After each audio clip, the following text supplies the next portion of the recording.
All right, Matt, thanks very much as we welcome you to ESPN College Football presented by Papa John's. You're watching the Big 12 Conference on ESPN. West Virginia, Oklahoma State. Spectacular day for football here in Morgantown. And always a great scene when the Mountaineers play in front of a packed house, as they will today. Bob Wischusen, Dan Orlovsky, and Chris Budden with you here. Last week, we had a game that seems eerily similar to this one, right? Wisconsin lost a few games at the start of the season. Very dangerous team at home. Here comes Iowa, top 10 team, walks into a buzzsaw. Now you've got the 11th ranked team in Oklahoma State. They've been terrific. Bad start to the season for West Virginia. They win a couple of games in a row. Yeah. It seems like there could be some drama today. And that's the question for Oklahoma State this year. Is it finally the year for them? Now, if it is, it'll be on the backs of the best defense in the Big 12, certainly the best defense that Mike Gundy has had at Oklahoma State. And it, in many ways, feels like they're on a collision course for the end of the season against Oklahoma. Now, for that to happen, one, it takes the best November they've ever had under Mike Gundy. And two, it has to start today on the road against a very good, very physical West Virginia football team. And Chris Budden, the West Virginia team that's playing with some pride now. Yeah, 2 weeks ago after the Baylor loss, the players got together. The leadership said something has to change. Running back Letty Brown told me that they thought that they were going to be an embarrassment to this program if they didn't change things. So they started practicing with a purpose. And the coaches told me that you see the biggest difference in the confidence, that when they get hit in the mouth or adversity hits and during the game, they don't fall. They don't fold their cards, that they continue going. And they really noticed that 2 weeks ago against TCU, Bob. Can they handle a very difficult rolled atmosphere? That will be the challenge today for the Pokes as they take on a West Virginia team that has been dangerous with Letty Brown as the main offensive threat. We'll come back in just a moment and kick it off from Morgantown.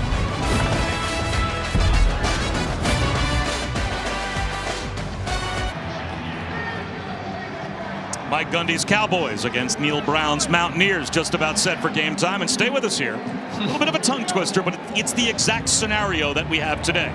The last couple of times that Mike Gundy has had a ranked team and they've gone on the road against an unranked opponent, they've lost.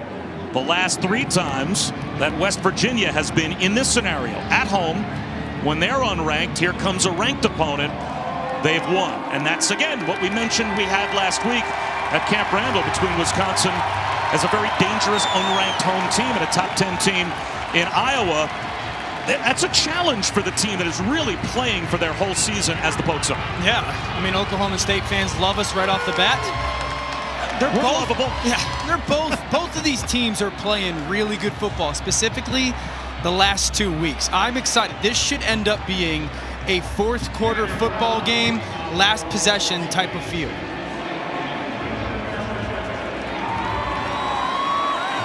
Oklahoma State won the toss, and they deferred to the second half. So it'll be West Virginia that starts with the football. Winston Wright, Grayson Malashevich back deep to receive the opening kick. And Wright's going to bring it out from a yard deep. Nice little dead leg move, and another. That's brought down at about the 23-yard line.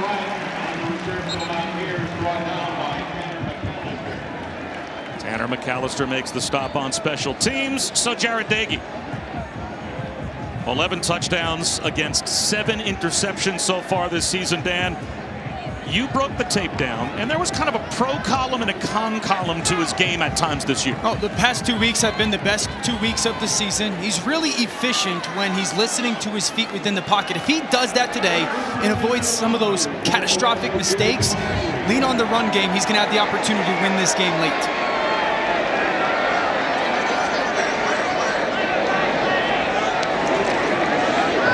On first down. Dagey well protected. Now out of the pocket, and he's just going to heave it to the sideline as no one was open. Tanner McAllister came on a delayed safety blitz to pressure Dagey. It'll be 2nd down and 10. And when you say listen to your feet, what do you mean? Well, sometimes when he's not seeing the field clearly, you watch his feet and it's hitch, hitch, hitch. And it's sometimes his eyes stay in the same location. If you are in a pocket and your feet are saying hitch, hitch, that's 3 or 4 hitches, that means the guy that you want to be open isn't, and you have to move off of him. That's how you avoid mistakes. Tunnel screen here. Sam James gets loose. James to the sideline. Downfield blocks. He's to midfield. Tripped up. But got to the 45-yard line of the Cowboys before he was brought down. Colby Harvell-Peel tripped him up, but not before he picked up 32. You're going to see 5 or 6 of these perimeter screens for West Virginia. Watch the big fellas. Frazier and Nestor just get out in space, and then it's James's job to kind of feel those blocks and get into the open space. We will see a handful of those screens today out on the perimeter for this Mountaineer offense. Taking to throw again. He's going to take a shot looking for Sean Ryan. Underthrown, out of bounds and incomplete. Sean Ryan wants a flag, but looked like Jarek Bernard Converse was in very good position. And when you got a 6'3", 6'4" receiver in Sean Ryan, and you're taking that first down shot for Dagey, you got to give your guy an opportunity to go make a play on the ball because he's got that 3 or 4 inch advantage. Last thing you want to do is throw out of bounds. TJ Banks, the tight end in motion. No Mike O'Loughlin today, the #1 tight end. And the #1 running back, Letty Brown, was brought down at the line of scrimmage for no gain. So it's going to be 3rd down and 10. Malcolm Rodriguez, semifinalist for the Butkus Award, came up to make the stop, and now playing with some up-tempo here. West Virginia. And now Dagey will look over.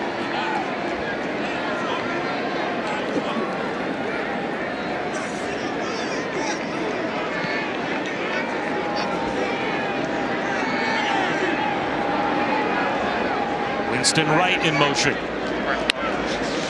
4-man rush on 3rd down and 10. Dagey finds the crosser. It's bobbled, held onto by Banks. And now an early decision to make for Coach Brown. That's a gain of 7, too far for a field goal. Dan, 4th down and 3 at the 38-yard line. Looks like they're going for it. I love the fact that they're getting to the line of scrimmage with tempo there. That completion of Banks is a big deal. And now you can get to the line of scrimmage and try to gather some information.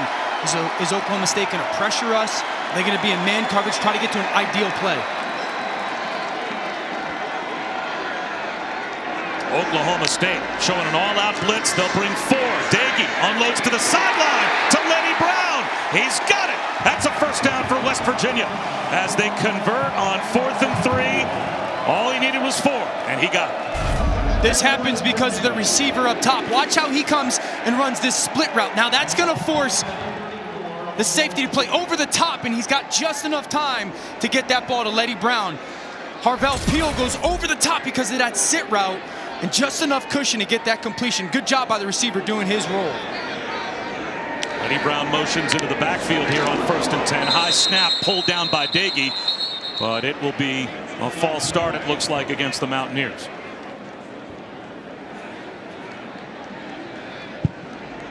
Prior to the snap, delay a game, number 16, defense, 5-yard penalty, still first down. Interesting.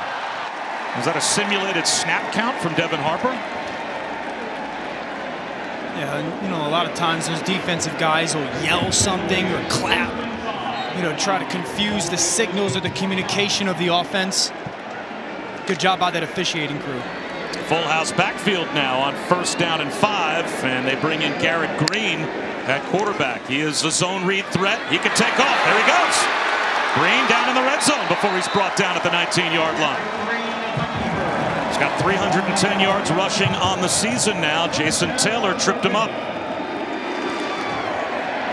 And they're going to stay again up-tempo and leave Green in the game in that diamond formation.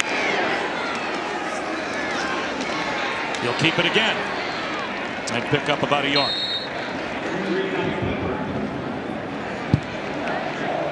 Green's a guy that, you know, when you talk to the offensive coordinator for West Virginia, Gerard Parker, it's like, how do you want to use him? And he kind of coined it as, we want to steal some yards in the run game. Oklahoma State defensively so good against the run. When you add Green in there, it becomes 11-on-11 football. If they can steal 3 or 4 yards, it's a big deal against this defense. Now Dagey back in the red zone, 2nd down and long. Lenny Brown leaks out of the backfield. Dagey instead underneath left to Winston Wright. Forward progress to the 15-yard line for a couple of yards. So now 3rd down and 6 from just outside the 15. Christian Holmes made the tackle. This offense is predicated so much on ball distribution. They're trying to get as many completions as possible, really using all horizontal aspects of the field. And now this is why they love to get an empty on third down. It clears the picture up for Jarrett Dagey. He can communicate protection. He can see what the coverage is it man or zone, and find the matchup he loves. He diagnosed the pass rush. Only 3 coming. Flag down. Dagey out of the pocket. And he's brought down at the 15-yard line. Christian Holmes came up to bring down Jarrett Dagey. Let's check the penalty marker. You're going to get offsides. An early jump from Oklahoma State. Offside, number 89. Defense lined up in the neutral zone. 5-yard penalty. Still third down.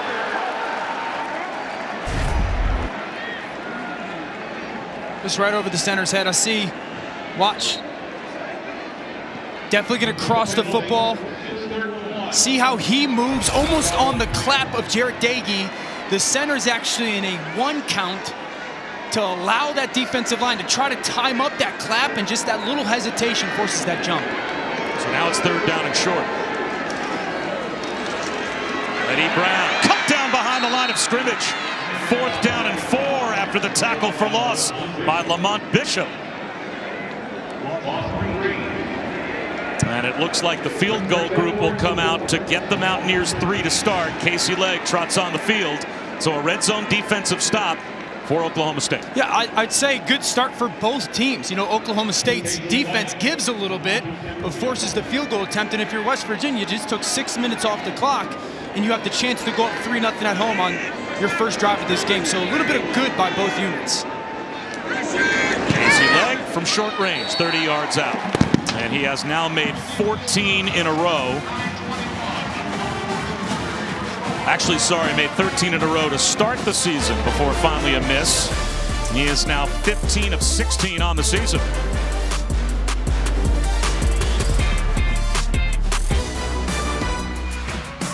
Got some rivalry games tonight, including the featured one over on ESPN at 7 Eastern. LSU looking for the upset against number 2 Alabama in Tuscaloosa. 7 Eastern here on ESPN in the app. One app, one tap. And there was a big feature on Game Day 2 earlier today about the fact that maybe not as many folks around America understand how much Oregon and Washington just don't like each other. Yeah. That's another good one to keep your eye on tonight. It's a big game for Oregon as well. You know, the first time that you're in the college football ranking first 4, you got to go prove that you are deserving of that slot.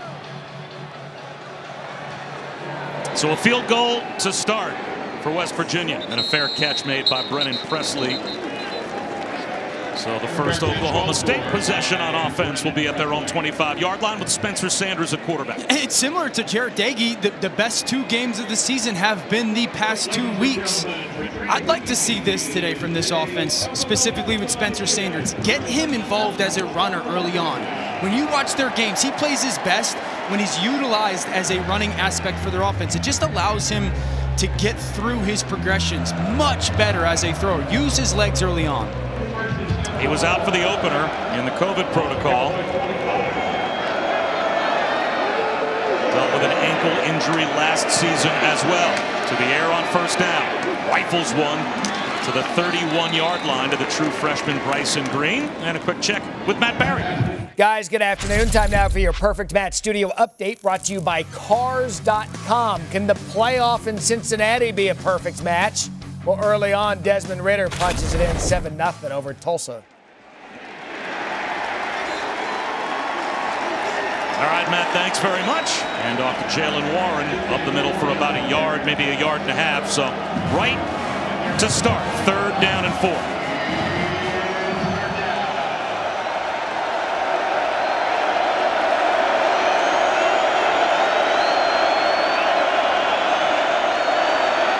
Still feels like you can use your run game off to the bottom of the screen the way West Virginia's aligned.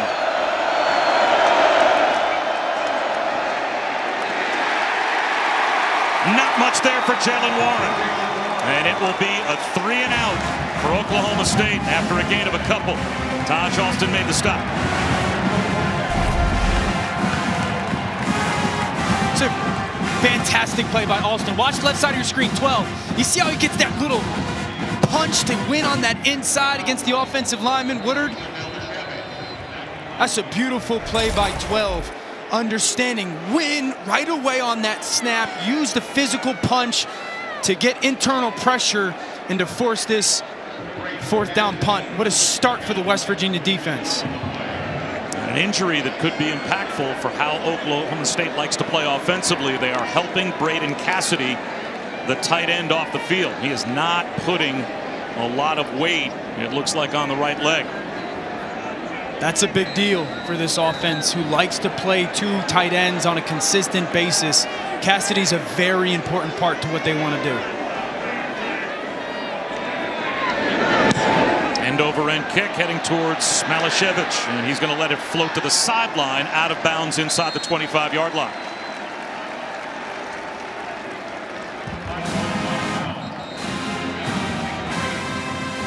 A 44-yard punt from Tom Hutton.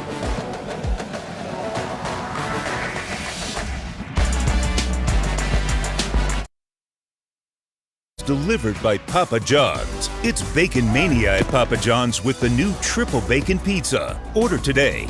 And in part by Cheez-It. Cheesy, crunchy satisfaction. A la Iowa.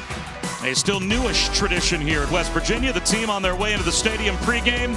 They all turn, face the Children's Hospital, and wave to all the patients and their families prior to games here at Mountaineer Field. 3-0 West Virginia with the early lead.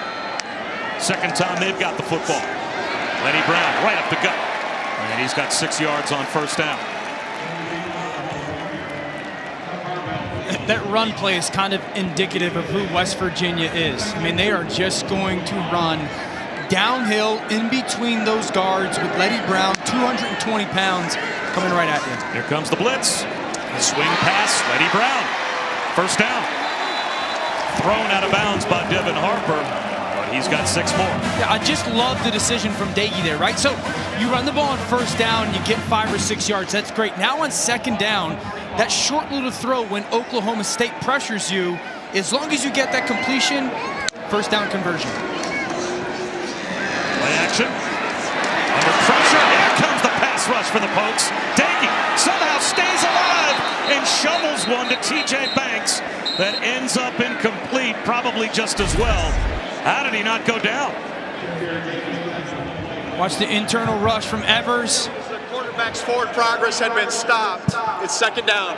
Duck underneath, he's lucky. So they ruled that a sack as Tyler Lacey got him around the ankles, and they ruled forward progress stopped. I think that's the right call. I mean, at some point, he's not going to advance the football any longer. Good coverage by Oklahoma State defensively. So in the end, it is a 7-yard sack. Dagey, pump fake. It'll be 3rd down and 12. This is where Jarret Dagey and this West Virginia offense needs to be really smart, because these 3rd down situations for Oklahoma State and their defensive coordinator, Jim Knowles, I call it Star Wars. They're going to put a bunch of bodies on one side of the football. You got to honor it because those guys can pressure. And then you're going to get 3 or 4 guys from the opposite way, guys dropping all over the place. So handle the protection, and you got to have great eyes with who's dropping out underneath. They'll rush 4. Dagey over the middle, high and incomplete. He had Sean Ryan. Ryan was open. Dagey missed a chance for a big 3rd down conversion, and it'll be a West Virginia punt. Yeah, just a miss. Good protection. You're going to get 2 safeties drop back. In the middle of the field is where you want to hit this. And Dagey just sails it. The second time he's missed Ryan downfield. You really just want to drive that ball into that window and allow Sean Ryan to not only make that catch, but catch and run in the huge zone void. Tyler Sumter, number 1 in the Big 12 at just a shade under 45 yards per punt so far this season. Brennan Presley deep to receive for the Pokes. Rush just about gets through, and the rugby-style kick barely gets away.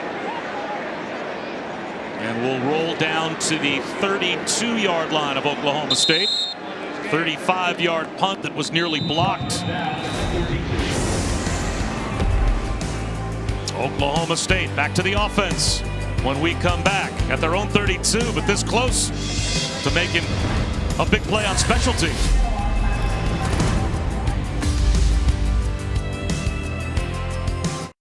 That could be a heartbreaker and an end to the undefeated season for Wake Forest. Spencer Sanders rolls out to his right, heaves one to the sideline, and throws it away. That will be potentially a loss to one of those teams that's ahead of Oklahoma State in the college football playoff standings. Chris Button, having an OSU injury update. Yeah, tight end Braden Cassidy has gone into the locker room. They were looking at his right foot ankle area.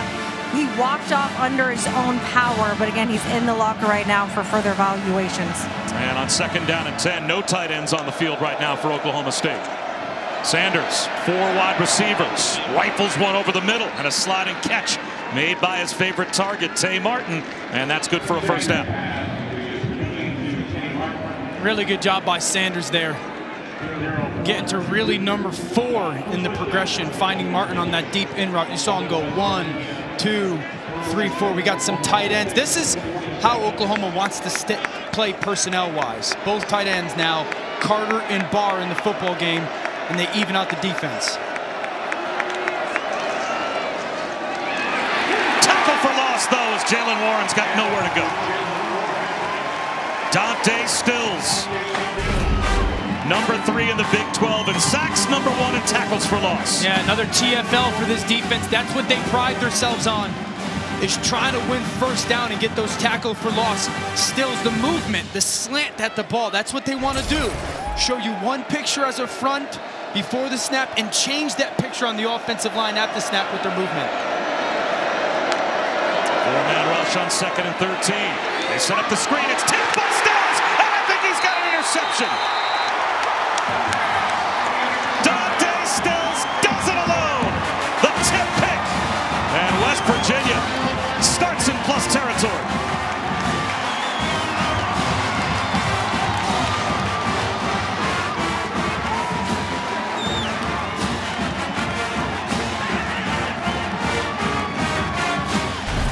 He really lines up to start this play as the defensive tackle. Now West Virginia's going to run a stunt. He's going to switch with Bartlett. There's Stills as the defensive tackle. Bartlett goes inside. Now he becomes an edge rusher. Just great vision on Spencer Sanders. Get your hand up, big fella, and go make that pick. What a spectacular play. Starting at defensive tackle, they get the stunt on the defensive line, and then he makes that interception on the screen pass. And West Virginia is going to throw Garrett Green at Oklahoma State. He'll give it here, though, on the dive to Letty Brown. Letty Brown's got 3. You know, if I'm West Virginia right now, off of that turnover, I think I got the best offensive line in the Big 12, West Virginia. I agree with that. You got to lean on your run game here, okay? You got to really be consistent running the football and trying to wear out a dominant Oklahoma State defense.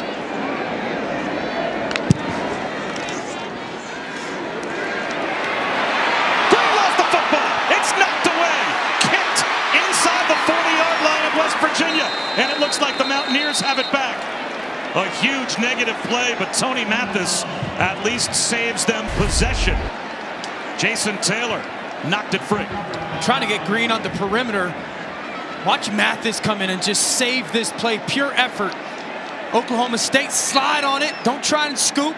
Just get on your side and recover that fumble. But Tony Mathis comes from nowhere to save that. Now West Virginia just trying to secure the ball and get a punt on 4th down. And Devin Harper was thinking scoop and score. It's a 26-yard loss. So here's Mathis as he'll just get what he can for the punt group. I didn't like the 2nd down play call because you steal the turnover, right?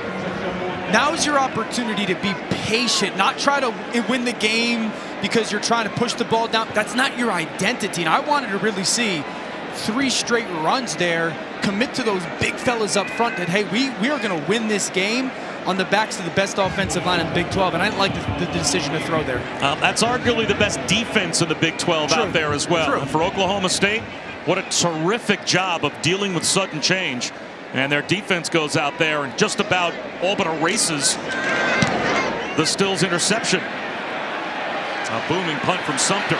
Down inside the 5-yard line. Takes the sideways hop. And it will be down to the 5 by West Virginia. A 50-yard punt from the #1 punter so far this season in the Big 12, Tyler Sumter. As we take a look at Oklahoma State's season so far.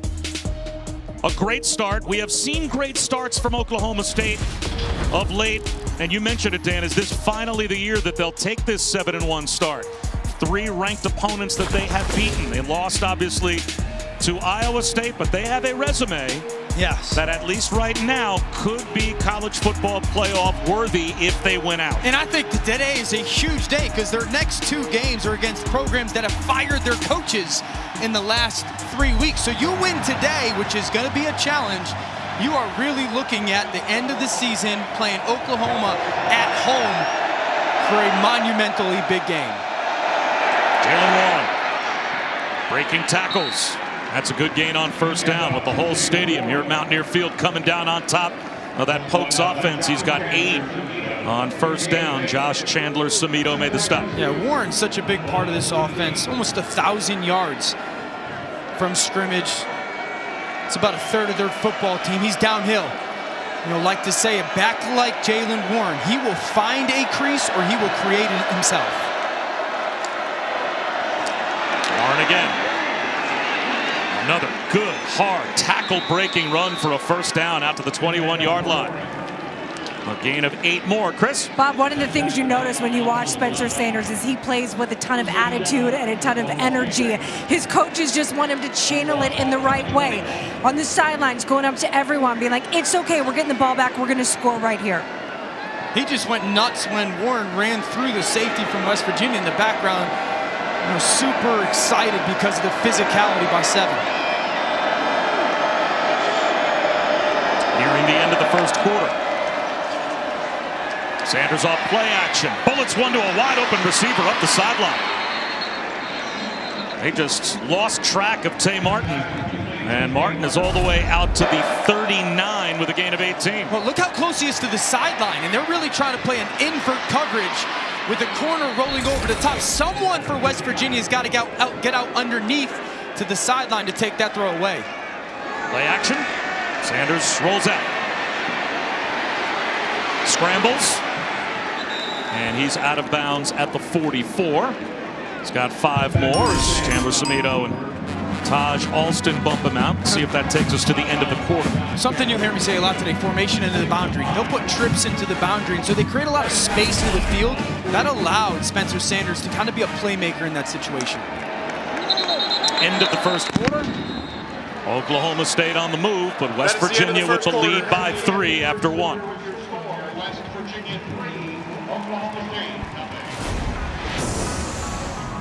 For a game that has only featured 1 field goal so far, we had plenty of momentum swings in the first 15 minutes.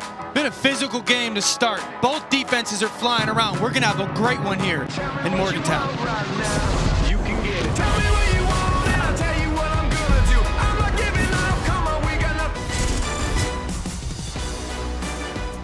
Could not ask for a nicer day to watch a football game here in Morgantown. We start the second quarter in a game that had multiple turnovers and momentum swings in the first 15 minutes.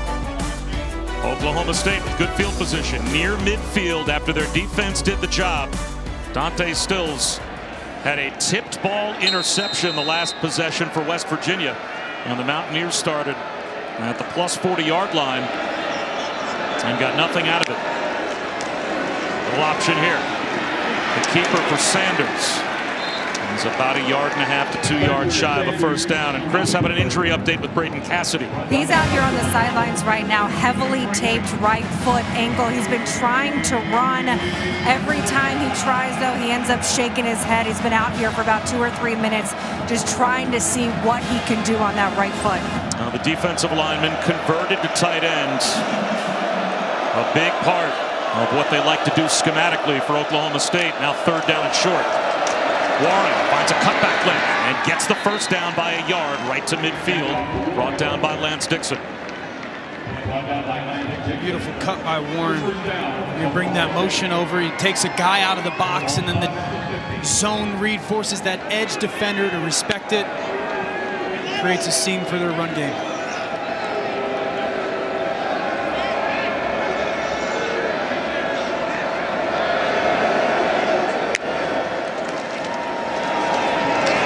Sanders. Traffic at his feet. Down he goes. Boy, he held the ball for a long time, and Akeem Mesidor got home for a 10-yard sack. You said it, Bob. He's holding the ball. He actually has Presley winning on in route, but watch Mesidor. Just a remarkable motor, spin around, fight through versus Woodard, and get Spencer Sanders on the ground. Mesidor is a guy that you will not watch anybody on this field today play harder. He is all out every single snap. 10-yard sack makes it second down and 20. And they get about half of it back as Brennan Presley gets to midfield, so now it's third down and 10. Yeah, I really like that play by Presley there because he catches the ball in a soft spot of the zone. So often we see young players dance around and try to create. Catch and get vertical. That gets you an extra 3 or 4 yards. Big difference, third and 10 to third and 14.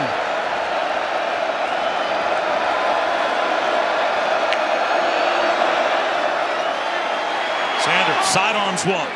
Low for Tay Martin. And the officials, I don't see them saying that he did not come up with it. The entire West Virginia sideline is signaling incomplete. There's a flag down on the play as well. And it looks like they will say incomplete, and they're going to bring the ball back to the line of scrimmage. Holding, number 70. Offense, 10-yard penalty. Still third down. They may have ruled that Martin did make that catch, which now means that West Virginia will take the penalty. There's Woodard, just another defensive line stunt.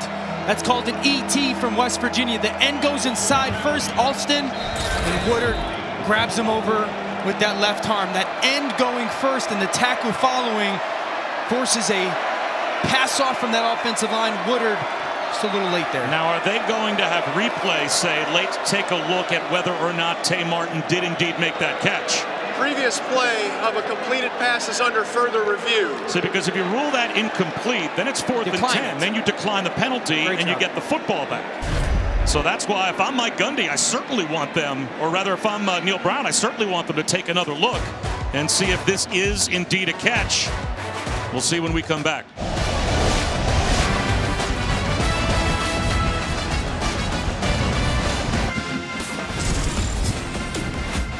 It is about to be West Virginia football, as while we were away, correctly so, replay stopped the game before we went to break to take a look at the Tay Martin would-be reception. And it was ruled incomplete. So wipe away the holding call, declined by West Virginia to make it fourth and 10. And Malashevich with a fair catch back inside his own 11-yard line. It will be first and 10 for the Mountaineers at their own 11. Taco Bell welcomes you to the Live Más student section of the year contest. Use hashtag student section sauce to get the committee's attention, and go to ESPN.com/Taco Bell to see how your school can compete.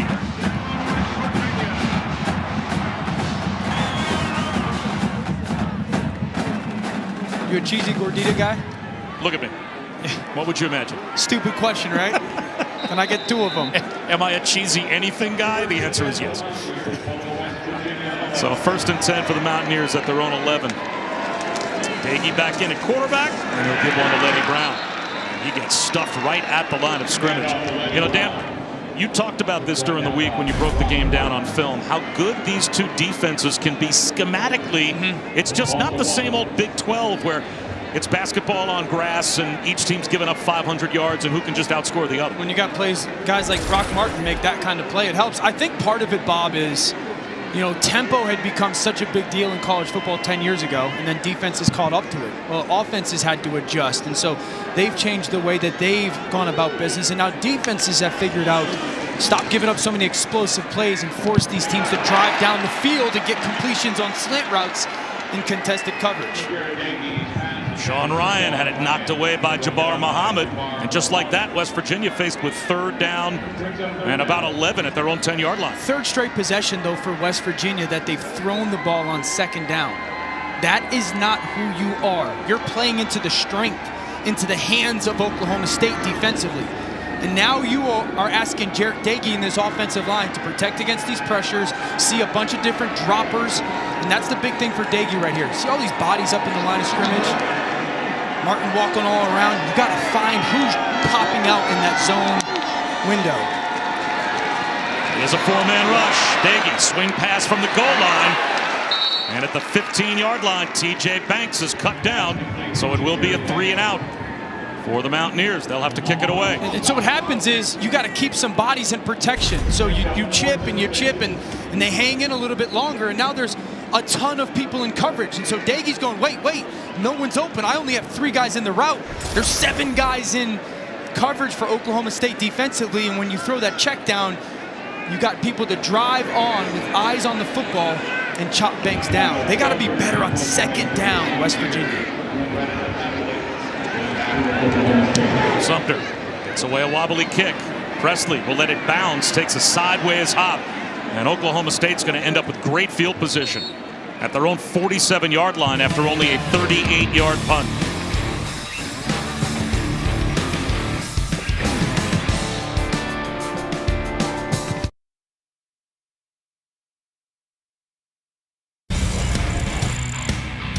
The story of the game so far is West Virginia's defense, and Dante Still is a big part of it. Watch how the big man goes in then out to gain leverage on the center, Godlewski, and then he makes that play. And then some of the stunts, he goes first.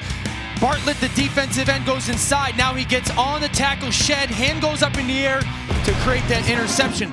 Really the movement by this West Virginia defensive line, specifically Dante Stills, has been a big part early on in this football game. His first career interception gave West Virginia the ball at the 40-yard line of Oklahoma State. They were not able to do anything with it. But this defense, number 3 in the Big 12 in sacks, number 4 in America in tackles for loss per game. There's the screen to Jalen Warren, and he spins for 9 yards. Talked about Warren before and how he's been so productive for this offense. Really, it's how many different ways can they get the ball in his hands out in space to force West Virginia really to tackle well versus a dynamic back. Look at, you've got trips really to the top of the screen. Look at all the area you've now created in the challenge West Virginia. What are you going to do with that safety at the bottom? Instead, they'll run it with Warren, and they'll run it to the boundary side, but he picks up a first down. 5 more down to the 39-yard line. That's what they like to do, though. They put that formation in the boundary, single receiver. This has long been what Oklahoma State does. Julie Blackman days at wide receiver, and it forces the safety to the field. If he's down, you could still run towards that trips. You've created numbers up at the top of the screen. You've got such a numbers advantage in your run game because they've got to drop a safety, Mahone, to respect the one-on-one matchup. Slingshot to the sideline. Climbing the ladder is Presley to pull it down at the 21-yard line. Picks up 18. And now you can go play action pass there. Watch this route by Presley. Sell the crossing route. Put your foot in the ground. And then break it back out. Good ball by Spencer Sanders. And Presley getting his feet down. Sanders to throw again. Again to the sideline. This time it's Logan Carter, the tight end, that makes the catch for 2. Again, Braden Cassidy injured the right ankle, the number 1 tight end for Oklahoma State, and he gave it a shot. They heavily taped it. He came out, tried from the locker room to jog back and forth, but as Chris Button told you, had to go back to the locker room once again, so his afternoon may be complete.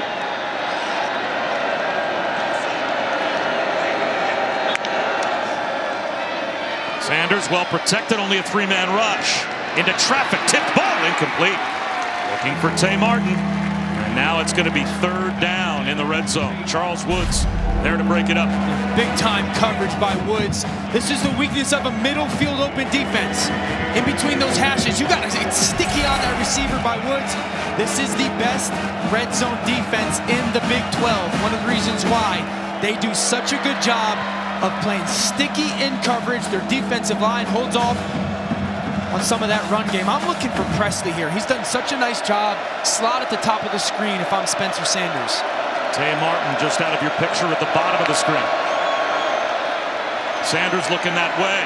Wide open. Logan Carter hurdles down inside the 15 to about the 13-yard line. Looks like he's going to be 2 yards shy of a first down, but got a couple of flags down in the backfield.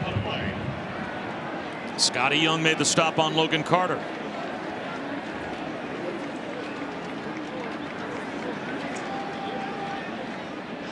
Personal foul, roughing the passer, number 10. Defense, half the distance to the goal, automatic. First down. So Jared Bartlett rubs Spencer Sanders, and it's going to be goal to go now for Oklahoma State. Yeah, he's at the top of the screen. Just edge rushes all the way on the outside. Ball's out for Spencer Sanders. That's the right call. Sophomore from Miami. He's too good of a player, too smart of a player to have that penalty on third down when you have the chance to get off the field. So first and goal just inside the 7. Fade route. Martin has it. Foot down. Touchdown. There is a flag down on the play, but Tay Martin, at least for now, with a highlight reel catch for the score. They have enough people on the ball, Oklahoma State offensively. Just a fade. Watch him go up. Offside. Giving him Number cookies. 3. And the Defense strong lined up in the hands. neutral zone. That penalty is declined. Result of the play, touchdown. The ball pops out at the end. Tay Martin makes the catch, though. 1 foot down. Yep. 2 feet down. Third foot steps out of bounds, and then he loses the ball. That's a touchdown. Yeah, totally. You see that little left arm shove off by Martin there, though? Just to create a little bit of space. I mean, he's 6'3", long, kind of lanky body. Just that little left arm shove gets enough separation where he can go up and make that catch. So Oklahoma State, they have won 6 in a row against West Virginia, including their last 3 trips to Morgantown. Off to a shaky start, but now they've got the lead. Tay Martin's 5th touchdown reception of the season to put them on top.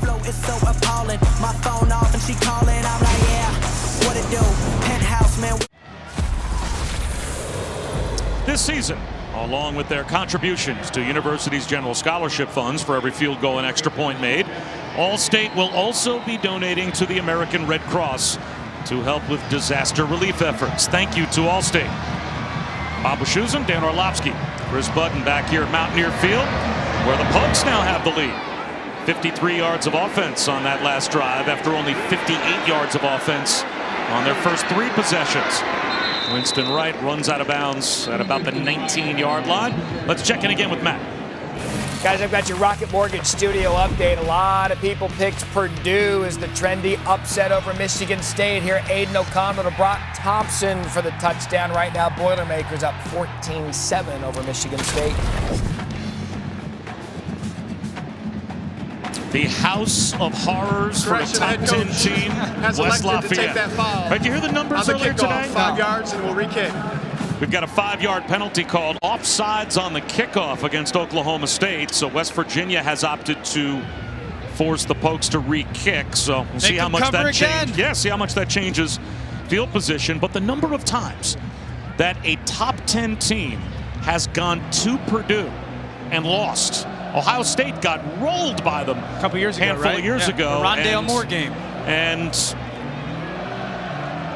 it's like Purdue has beaten 5 or 6 more top 10 teams at home than the next most number of times a top 10 team has lost at an unranked opponent. You got to imagine Oklahoma State, and their fans are huge Purdue fans today. No question. Michigan State being ranked ahead of them, still some tough games to play as well.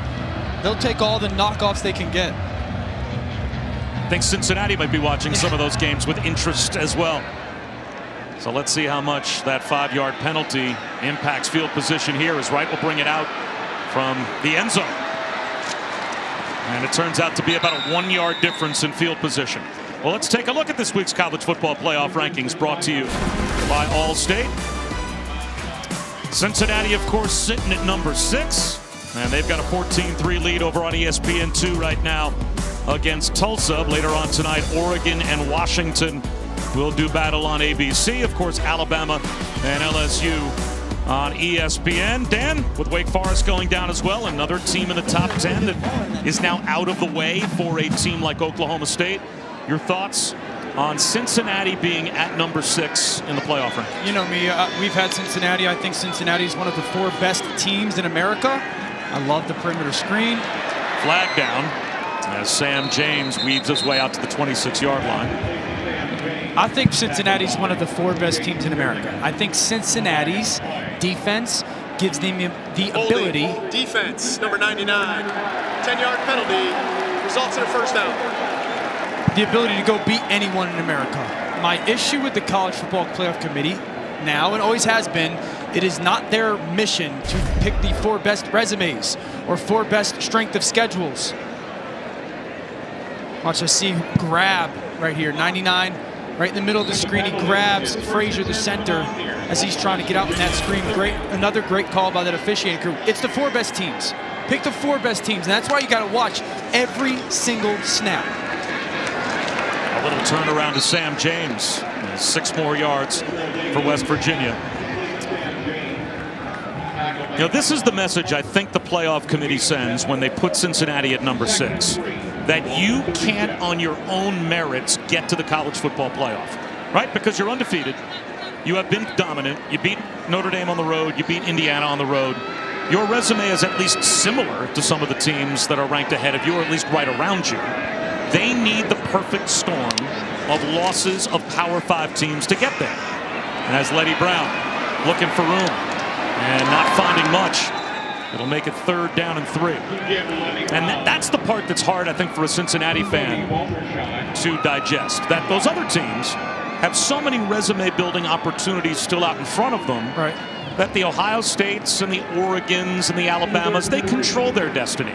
Yeah, Cincinnati does not control their destiny. They can win out, and if the right teams don't lose to the right teams around them or in front of them, they could also be left out. But I mean, take for Oklahoma State, you know, if they win out, their resume might say X, but if you watch the games, you're going to go, that's one of the 4 best teams in America. On 3rd down, Daggy in trouble. Down he goes.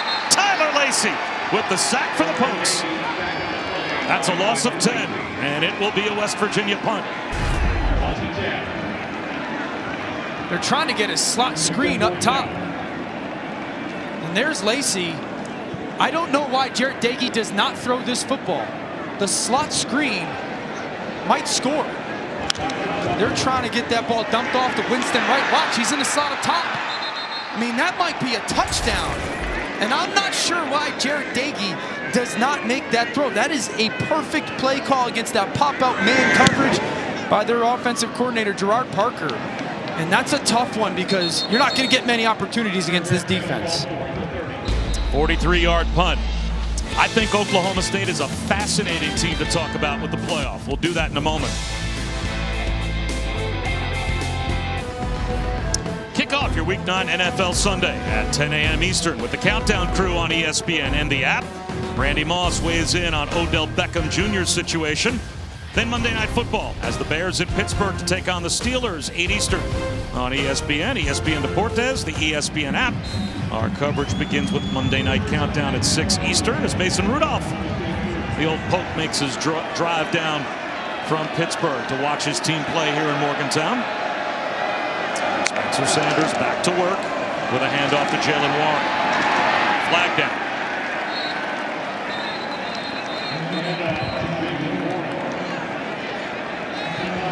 Holding number 70, offense, 10-yard penalty, still first down. Watch the right guard, Hunter Woodard again, number 70. He's got to go reach block that nose tackle. Run your feet, run your feet, run your feet. And then tackles. Anytime that happens where you get a defensive lineman running one way and it looks like that offensive lineman tackles him, that's going to be a flag. I don't really see a hold there, but that's what those officials from that back angle are going to look at. Screen on 1st and 20. Brennan Presley fights his way for about 7.5. Now, Dan, you talked about Oklahoma State, what their resume might look like, and if they ran the table, they control their destiny to get to the Big 12 championship game. if they beat Oklahoma in Bedlam, if they beat Oklahoma again in a title game. I mean, to me, that's the kind of scenario where I would be worried if I were Cincinnati about the teams that are behind me having those resume-building opportunities that I don't have to leapfrog me and maybe make it to the playoff. Sanders, he's going to tuck it under and run. He's got slides about a yard short of the first down. Chris? Well, talking to Tate Martin this week, he told me I didn't even watch the playoff ranking show because at the end of the day, it doesn't matter what our ranking is right now. We know if we handle business, we think things are in our control. Remains to be seen. They also have social media. They know. Third down, about a yard and a half. Quick hitter. And Presley's got the first down. 10 more. Pickup of 13. Just a big-time, soft slot cushion from this West Virginia defense. Good job by Presley, catch and run. Stay committed to your run game. The beauty and the simplicity of this offense. Stay committed. Now look at these safeties for West Virginia. 13, 14 yards deep, 2 of them. That means you got numbers in your run game, or kicking a slot pass out is the best thing for your offense. There you go. Easy pitch and catch to the true freshman Blaine Green. Jockey Matthews brought him down, but it's a gain of 8. It's the beauty and the simplicity of it, man. You put that 2x2 out there. Usually it's with their tight ends, but with the Cassidy injury, now it's a slot receiver, and you just force the defense. It's math. Hey, if you're going to play with those 2 safeties and no one's over that slot, we can just throw a 5-yard out, and it's an easy throw and catch for us. How much of that is on Spencer Sanders from a run-pass option standpoint? 100%. Yeah, he's got to see it and just really make the proper decision consistently. Flea flicker, back to Sanders. He's got room to run. He's just going to scramble to the sideline and get a first down. They wanted the deep shot off the flea flicker. It wasn't there. Alonzo Adai ran Sanders out, but he moves the chains. Now watch the secondary for West Virginia. I actually think they do a good job of at least running towards Martin. And then here comes the pressure by for Spencer Sanders. He makes another really good decision. I think he could have been ultra aggressive without the pressure, but since that happens, that is the right play in that moment. Even though coach calls a shot play, do the right thing with the ball.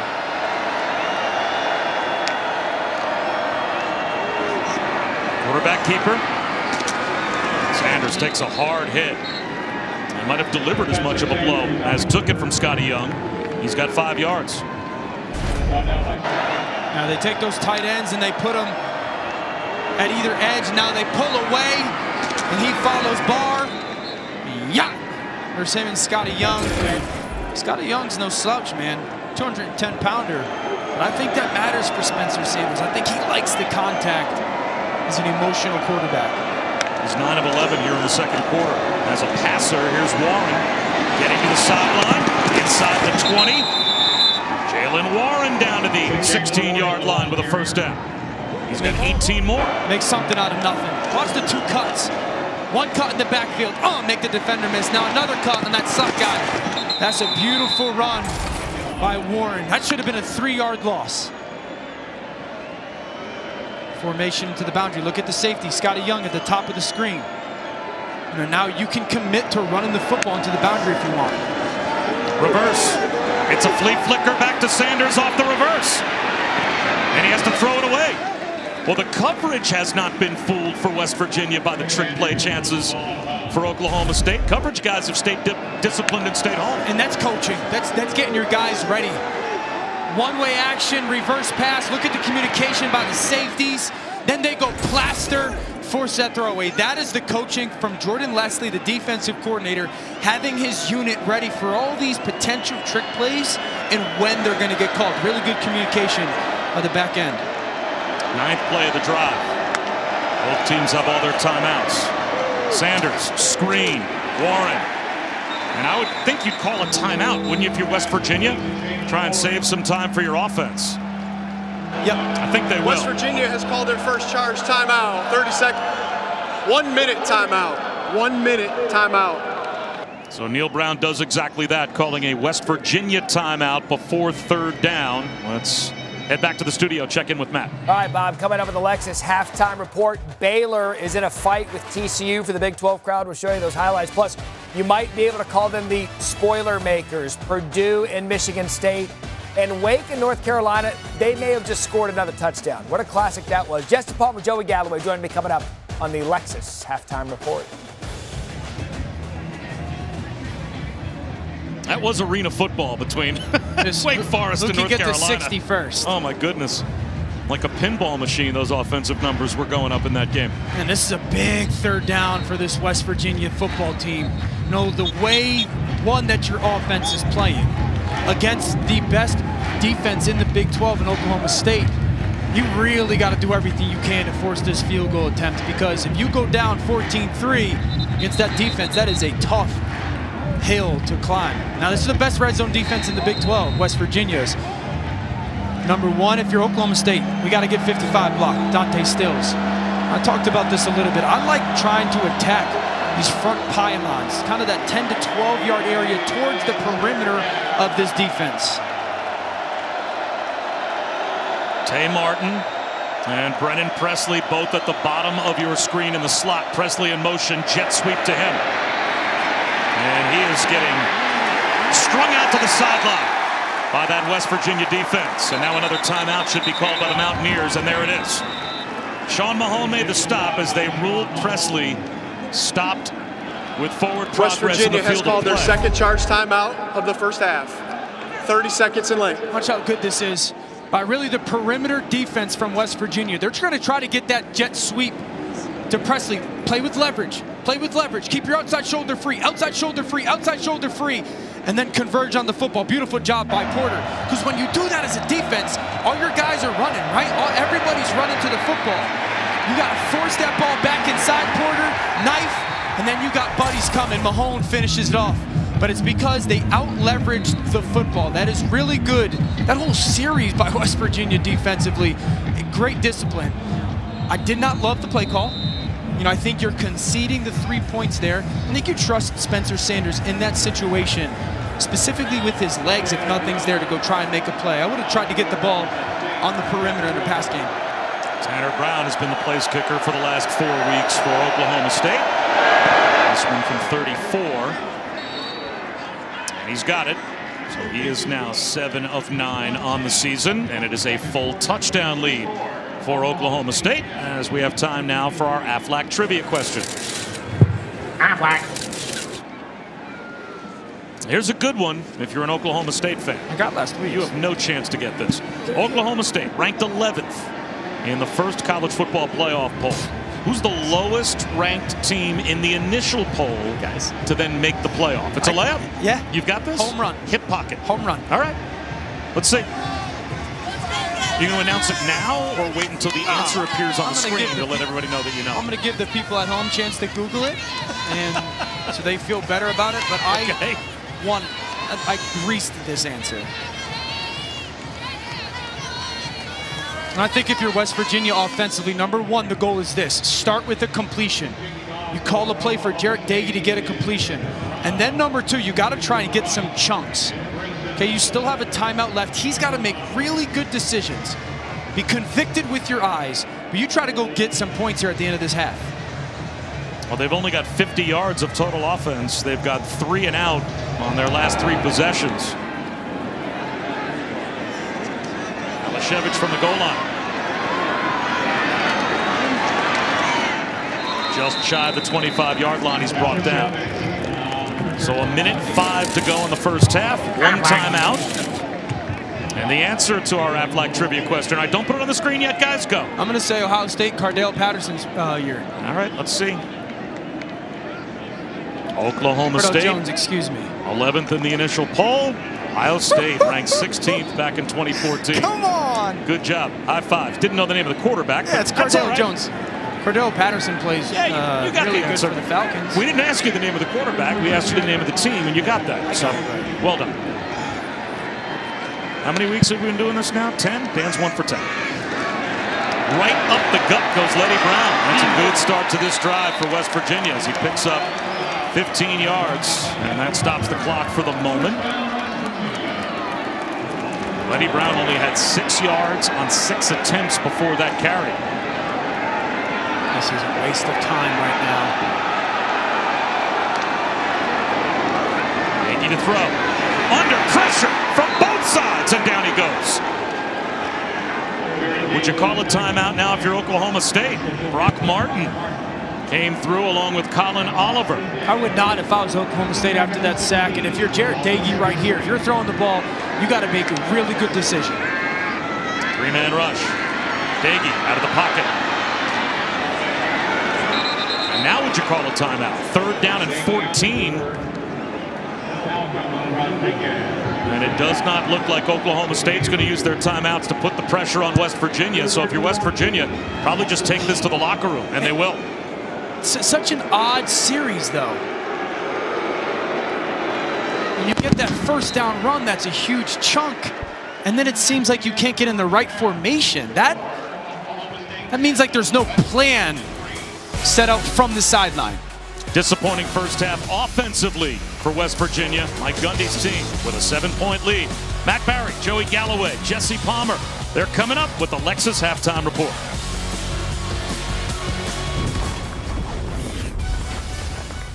Saban, LSU, Alabama, 7 p.m. Eastern right here on ESPN. Final time Ed Orgeron will be the head coach of LSU in this game.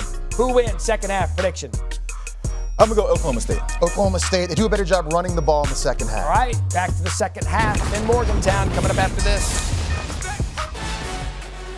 Welcome back to ESPN College Football presented by Papa John's and the Big 12 Conference on ESPN. Just about set for the start of the 3rd quarter. A touchdown separates Oklahoma State, West Virginia. Bob Wischusen and Dan Orlovsky. Chris Button is with us as well. West Virginia's offense, they ran into a buzzsaw. This Oklahoma's defense is as advertised. Yeah, they've played fantastic. For West Virginia, I'd say 2 things. You're going to have to figure out a way to create a takeaway, force some form of a turnover, and then an explosive play on offense, because right now you have no rhythm. You haven't converted a 3rd down. Oklahoma State defensively, to your point, has been absolutely lights out. I also think their offense needs to be a little bit better in the red zone to try to convert some of their opportunities, but this is a huge, huge possession to start this second half.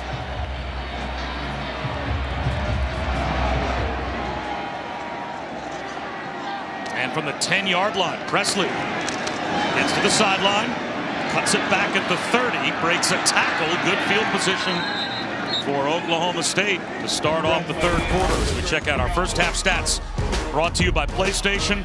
Boy, 63 yards of passing offense, 61 yards of total offense for West Virginia.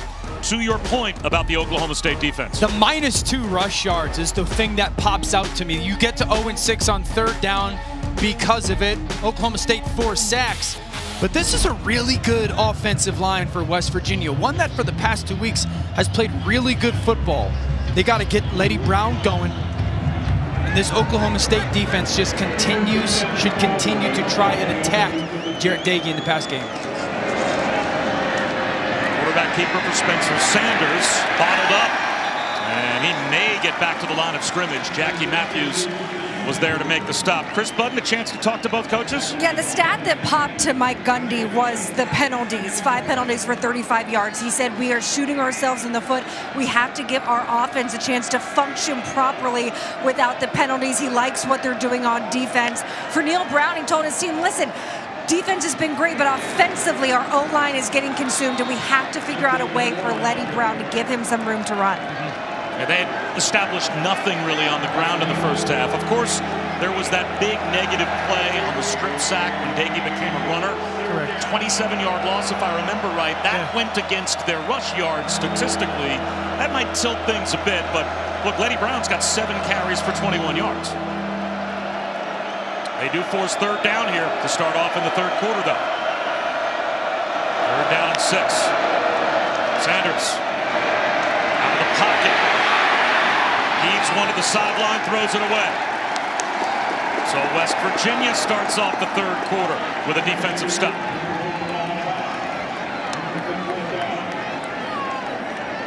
Really just this defensive line for West Virginia doing another one of those stunts that's really giving them the chance to at least confuse the Oklahoma State offensive line. So West Virginia, if you're in halftime and you're Neil Brown, you're saying, defense, we got to get a stop. We got to get something of momentum and get the ball back to our offense. Now it's the offense's turn to take advantage of it. Trying to set up a return for Malashevich. And he's got nowhere to go. Bottled up along the sideline. Knocked out of bounds at about the 17-yard line after a 42-yard punt. The college basketball season tips off Tuesday. What a lineup we have for you on ESPN. The women's matchup of the day at 5 Eastern. Number 1, South Carolina. Number 5, NC State. Then number 3, Kansas squares off against Michigan State, followed by the exclusive reveal of the next college football playoff top 25 rankings. Then we cap the night with the second Champions Classic matchup. Number 11, Kentucky takes on number 9, Duke. Everything available on the ESPN app. One tap, one app.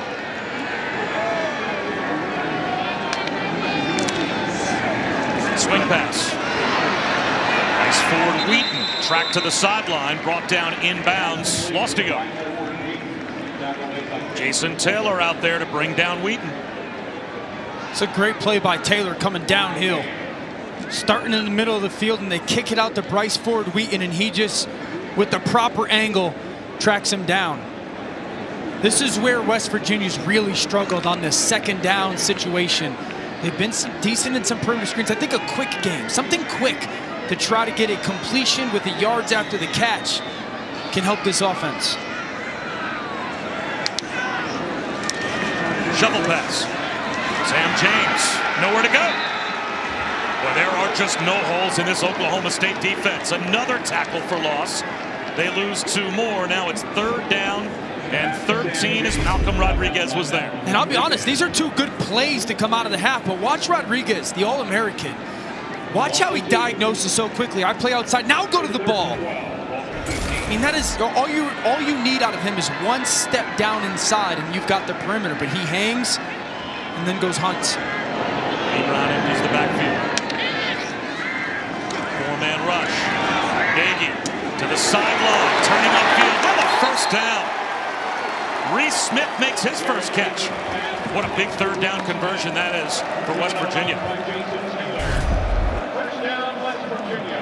Watch this, okay? Watch the patience of the route between the number 2 and number 3 receiver. James goes in, he breaks out after him. That causes just a little hesitation by the Oklahoma State defense, and he's able to out-leverage on the out route. Great patience on the route. Eddie Brown. 2 yards. Will Peel was there first for Oklahoma State. Colby Harvell Peel, 2019, first team All Big 12. Last year, second team All Big 12. Number 4 active player in FBS with 10 career interceptions. He is a difference maker. He's their energy guy. Yeah, he is their energy guy. Tony Mathis in the game. He goes right up the middle. And it looks to be good enough for a first down. Jarrett Bernard Converse made the stop. That's a 10-yard gain for Tony Mathis. What a great double team by Frazier and Gummiter, the left guard in the center. Up tempo. Mathis again. Breaks a tackle. Boy, what a good job of turning nothing into something. Harvell Peel was there first, and Mathis ends up picking up 3. Making the secondary right now for Oklahoma State come up and make tackles. At some point, the play-action pass will come into play. There is the play-action. Nagy. Pocket collapses, and he is going to go down again. The delayed blitz brings down Nagy as Devin Harper gets the sack.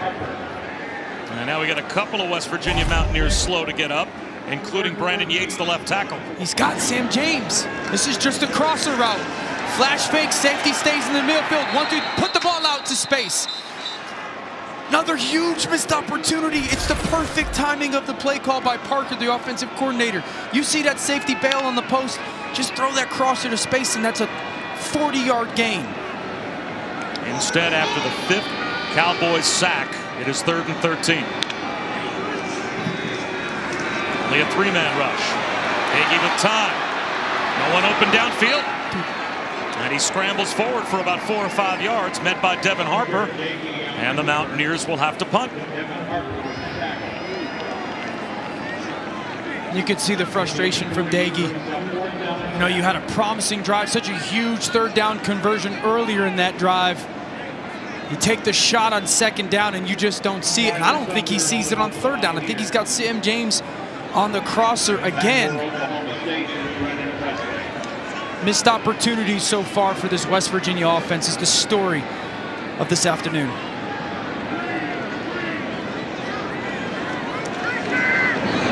Tyler Sumter angles a punt to the far right sideline. And it takes a good West Virginia roll. And they will down it at the 1-yard line. Sometimes a play on special teams can flip a game. The West Virginia defense will now have an opportunity to go out there with Oklahoma State backed up inside their own 2 after a 54-yard punt. Now, I'd say the big thing for West Virginia defensively, and they've done a great job this afternoon. The past couple games has been a struggle. Is keep the ball in front of you right now. You know, force Oklahoma State to go 99 yards on your defense that has played great. Don't give them any chunk or ball over your head in their pass game. Force them to be methodical on this drive.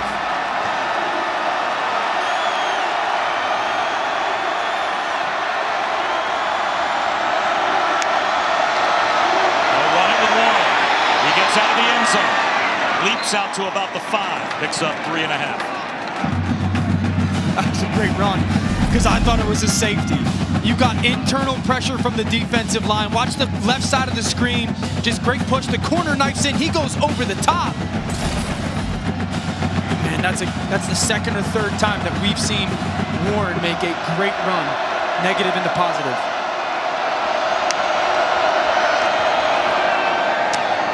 Tay Martin makes the catch. He is right at the first down line to gain with late flags thrown. He's got the first down. We'll have to check the penalty marker. They're going to get Jackie Matthews late.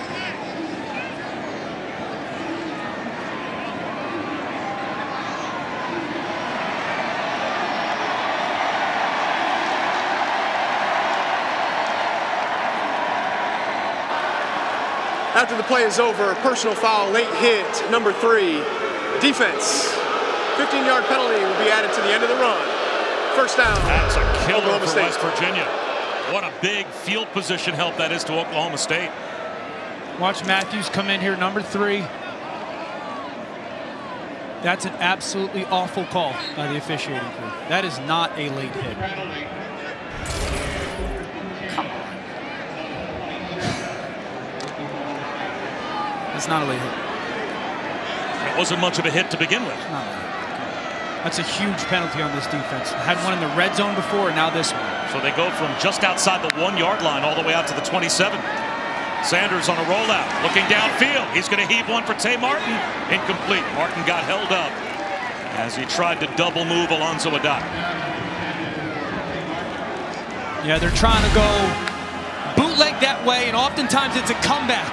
Now they go with Martin, come back, and try to double move over the top, and Adai just hangs and plays over the top and forces that incompletion. That's a really good job by the 5th-year senior. I love the shot to Martin, and I like the throw by Spencer Sanders trying to take the opportunity downfield. Play clocks are functioning here in the stadium, but all of the scoreboard clocks have disappeared. Our clock on the screen correct as Sanders goes back. Rifles one over the middle. It is bobbled and dropped. Right in the hands of normally the very sure-handed Brennan Presley. But he drops what could have been a run after the catch, first down and more. Watch it. He lets it get to his body, though. This is a rip by Sanders in the window. Gets to your body, and it bounces off. That's an uncharacteristic drop for him. The play clocks are functioning, so the teams do know as the play clock winds down here in the stadium how much time they have to get the snap off, but they've got no other information up on the board at all in terms of the game clocks. Sanders, throwback screen. Martin, balled up, nowhere to go.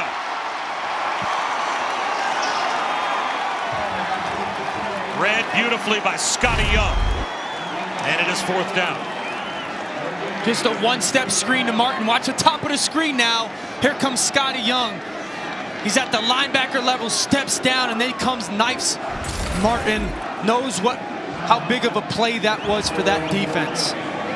The penalty does not end up hurting that defense, which is big. And Martin kind of took a shot right on the top of that knee. Lashevich bobbled the football. It's loose. He took a peek, trying to set up a return. It went right off his chest plate, and Oklahoma State has it.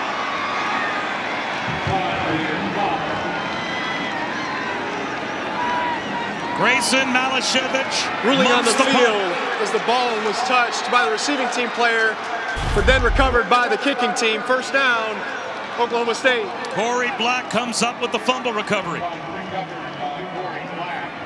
Goes right off his face mask.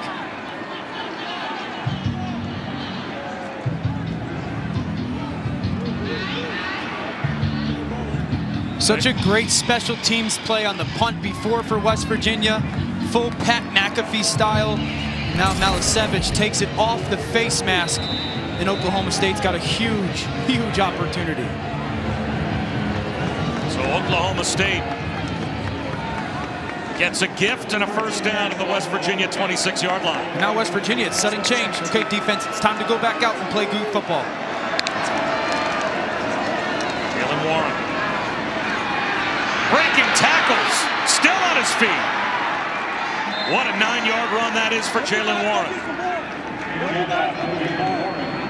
Just the balance through the hole. You know, there's so many times that he's getting hit on the lower half or arm tackle, and he's just got this really good lateral balance through contact that's allowing some of these runs.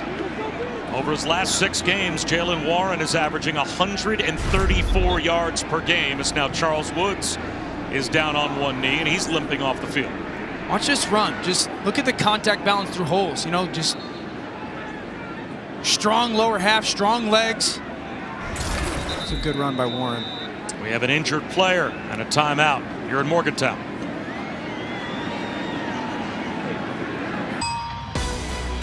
Plenty more football to come on this college football Saturday. Our featured rivalry game tonight, LSU.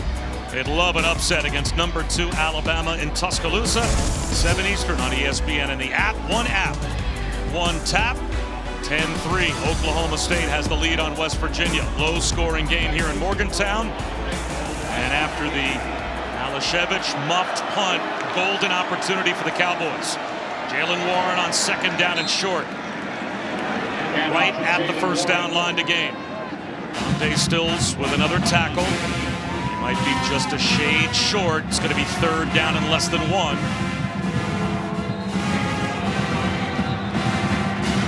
And we have another injured West Virginia defender.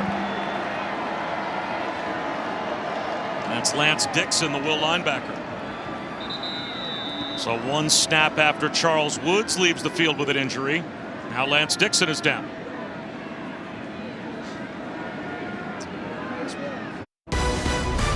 ESPN College Football, delivered by Papa John's, is brought to you by Liberty Mutual Insurance. Only pay for what you need.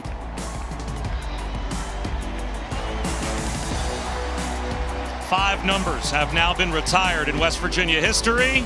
Major Harris was the 5th as he was honored at the end of the first quarter. Hall of Fame inductee into the College Football Hall of Fame in 2009. I'm a Boston College guy. Late 80s, go to BC. Probably a big right fan when of Major Harris played, and I was one of many fan bases who hated him at the time. That just gets the shakes when you start to think about Major Harris and how impossible he was to bring down. So after the injury timeout, third down, less than a yard.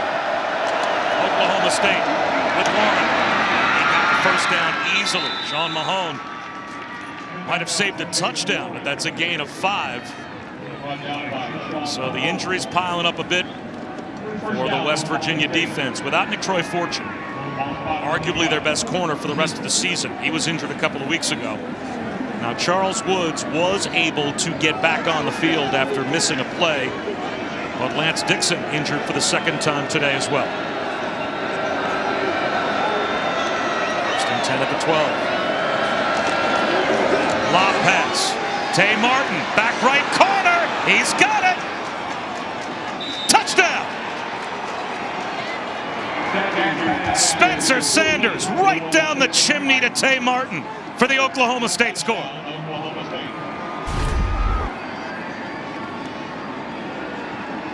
Watch the end here. There's that little left arm by Martin again. Yep, that's good on Sundays. Gets 2 down.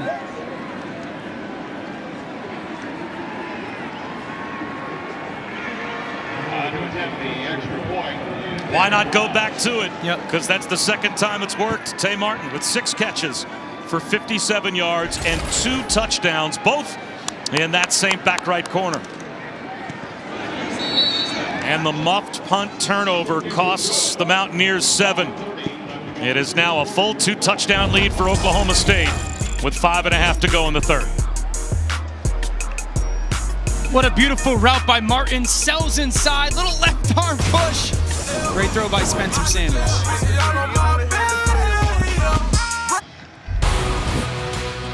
UFC 268 tonight from the Garden. 2 title fights, rematches. They highlight an absolutely stacked card. The prelims are on ESPN News, ESPN Deportes, ESPN Plus, starting at 8 Eastern, 5 Pacific, followed by the main card on pay-per-view. To order in English and Spanish, go to espnplus.com/PPV. West Virginia about to get the football back, now in a 2-touchdown hole. Winston Wright runs it out. Get bumped out at about the 23. Well, Chris Budden, 2 touchdowns for Tay Martin. You feel good for him. Yeah, it's a lot of tragedy in his life. Yeah, and it took him a while to really get a feel for the Oklahoma State offense. He came here from Washington State and said, listen, I had to know 5 plays basically under the Mike Leach air raid, and then I come here and I have to learn all new terminology, a playbook. Casey Dunn even said every Friday he would give them a written test. It took until December last year for him to be able to pass. He said now he's always in the 90s, but that's why it wasn't until December last year that he really started to catch on to this offense. And this is a young man that lost his mom when she was 34 years old to cardiac arrest. As Dagey is going to be sacked again back inside the 20 at about the 17-yard line.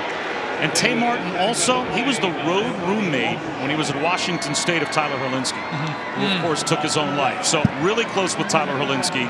Lost his mom when he was a teenager. And that is a lot for a guy to overcome. And Chris, he has overcome it.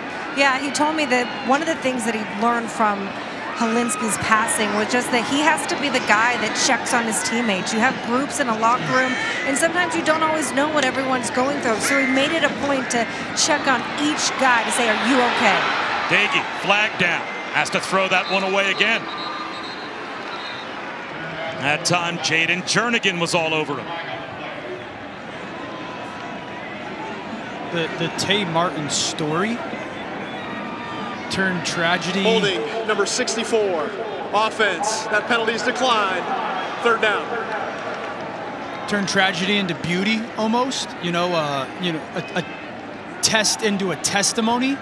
I also think it's one of those things that football has been kind of the vehicle of healing in many ways for him. It's probably taught him so much of how to handle situations, and it's brought people into his life that have become in many ways family. And I think he's a tremendously impressive young man. Boy, this impressive pass rush just keeps on peppering Jared Dagey. Another sack, this one for Brock Martin. That's number 7 for the Oklahoma State defensive front. West Virginia just can't block them. Obvious passing situations. When you got a defensive line like this that has got premier pass rushers, 3-man rush, you can get after offensive linemen. And you could see it by the energy by Tyler Lacey. But I would say this, Bob. Jared Dagey right now is just not seeing the field. Had a guy open on 1st down, had a guy open on 2nd down, had a guy open on 3rd down. Did not throw the ball to either of those guys. Brennan Presley with a fair catch. There have been missed opportunities in this game for West Virginia. Go down to the 3rd down early on when they got into empty and they got a slot screen. 1, you got to trust the receiver's going to come back, and 2, you got to trust those offensive linemen are going to get out. That is a touchdown. With the speed of Winston Wright, he's going to go down the middle field. Missed opportunity. Now you get the play action pass. That safety stays in the middle field. Just throw that crosser to space against man coverage. That might be another touchdown. I sent the videos to you guys this week. Jared Dagey struggles to see the field at times. And that's really been the story pass game-wise today for this Mountaineer offense, is he just is not seeing the open receiver. Quick wide receiver screen to Presley. And Presley gets 6 yards on first down. So Brendan Presley's one of those mid-major guys. He was offered by New Mexico State, Air Force, Memphis, North Texas, Arkansas State. Those were the schools he thought he was going to have to choose from. Then Oklahoma State came calling, and it has certainly worked out for both. He very much belongs in this offense. 1-on-1 again at the bottom of the screen with Martin. That's where they look. Tay Martin makes the catch. Can't get away from the one-on-one tackle of Darryl Porter, but easily picks up a first down. I think the Oklahoma State offense has started to throw the ball a little bit more in the past couple weeks because their receivers have finally gotten healthy. Presley, one of them. You got the slot, you got numbers. Long throw, climbing the ladder, and pulling it down is Bryson Green. So both of the Green twins have catches in this game. Bryson with his first. Blaine Green had a catch in the first half. How about the extension on that one, though? Porter kind of plays in between underneath, and Spencer Sanders fires that ball. And Bryson Green fully extends to make that catch. This seems like a drive that Oklahoma State is going to go, we're going to end the game right here. They're coming out aggressive, throwing the ball 3 straight plays. They want to be aggressive to see if they can get a 3-score lead.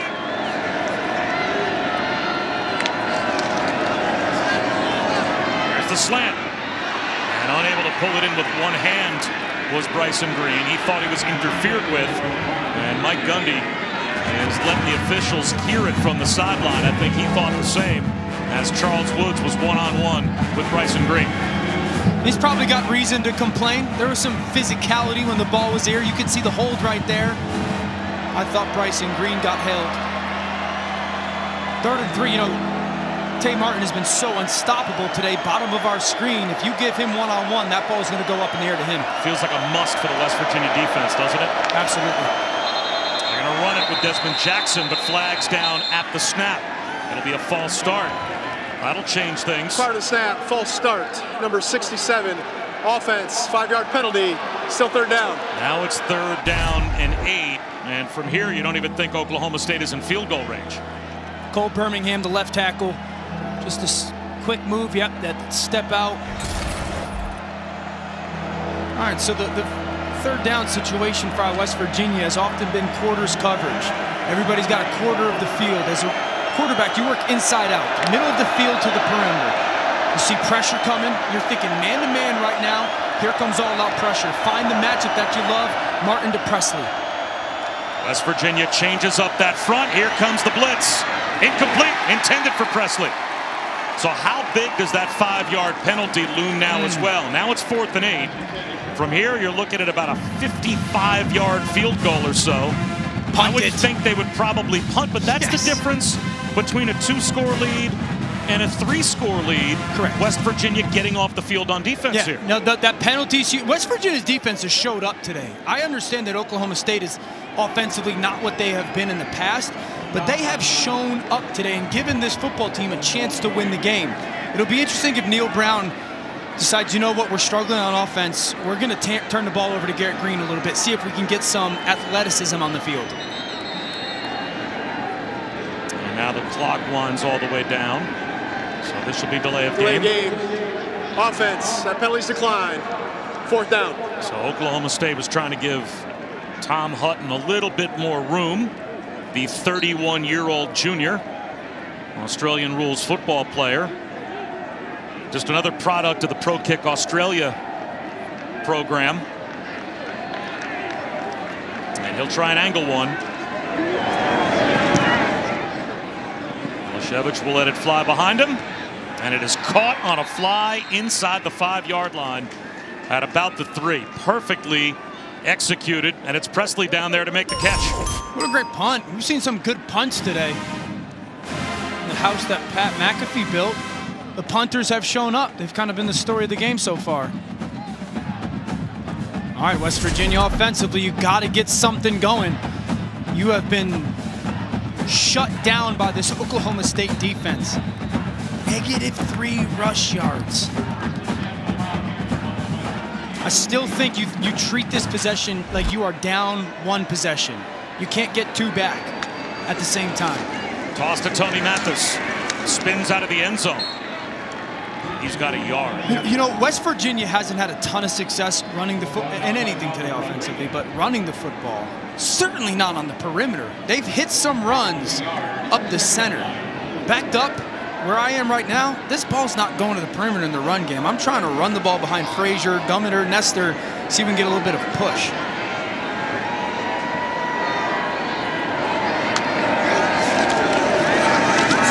This again.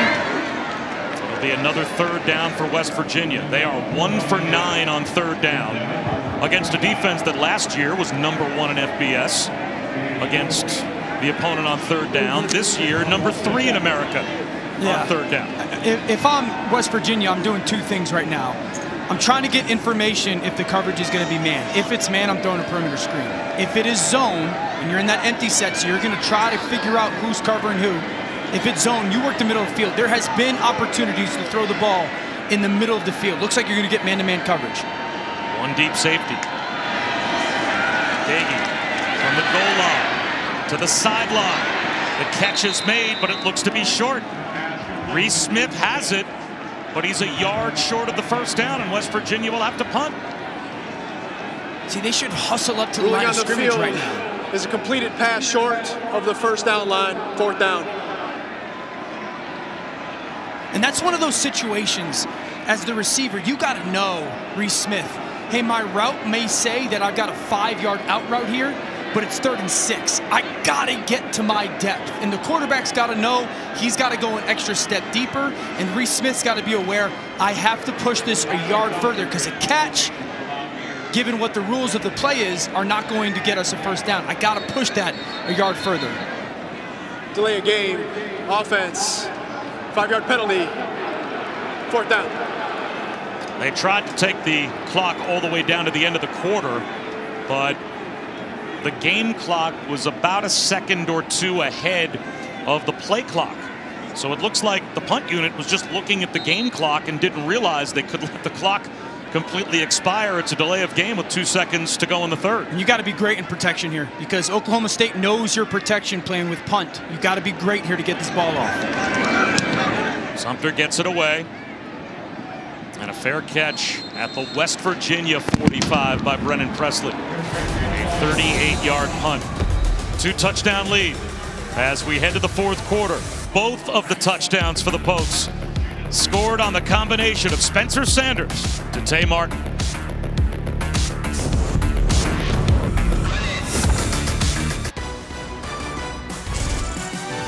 Welcome back to ESPN College Football, presented by Papa John's. We start the 4th quarter here at West Virginia. 2-touchdown lead for an Oklahoma State team that controls their destiny to reach the Big 12 championship game. They've got their highest college football playoff ranking in the last 5 years, tied with. And if they get to 8-1, it would be their best start since 2015. Although we have seen this Oklahoma State team get off to great starts, even 10 weeks into the season. 6 out of the last 8 years get to the point where they were undefeated and unable to finish off. Sanders on a rollout to start the 4th quarter. He's going to tuck it under and gets to the sideline. Wrestled out at the 41-yard line by Chandler Sameda. So, as you said when we started the game today, Dan, is this the year that Oklahoma State finishes off a great start? You can see going back to 2013, 6 examples where they did not. I would say 2 things, at least to me, stand out differently with this Oklahoma State team than the ones of these pasts. The balance on offense, much more of a balanced offensive football team. I'm just telling you, we've seen a lot of good defenses this year. This defense is absolutely lights out in Stillwater. Third down and 6 for their offense here. Slant, shot complete, caught by Jaden Bray. Breaking free. The freshman all the way down inside the 15-yard line.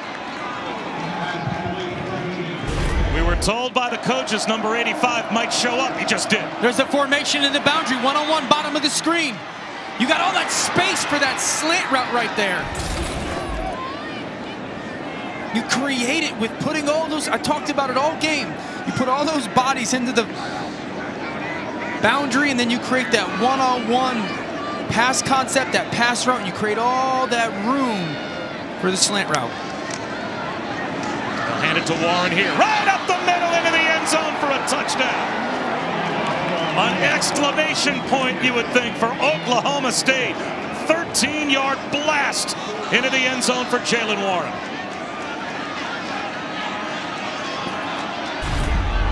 You get the big completion on third down. Let's watch Cole Birmingham.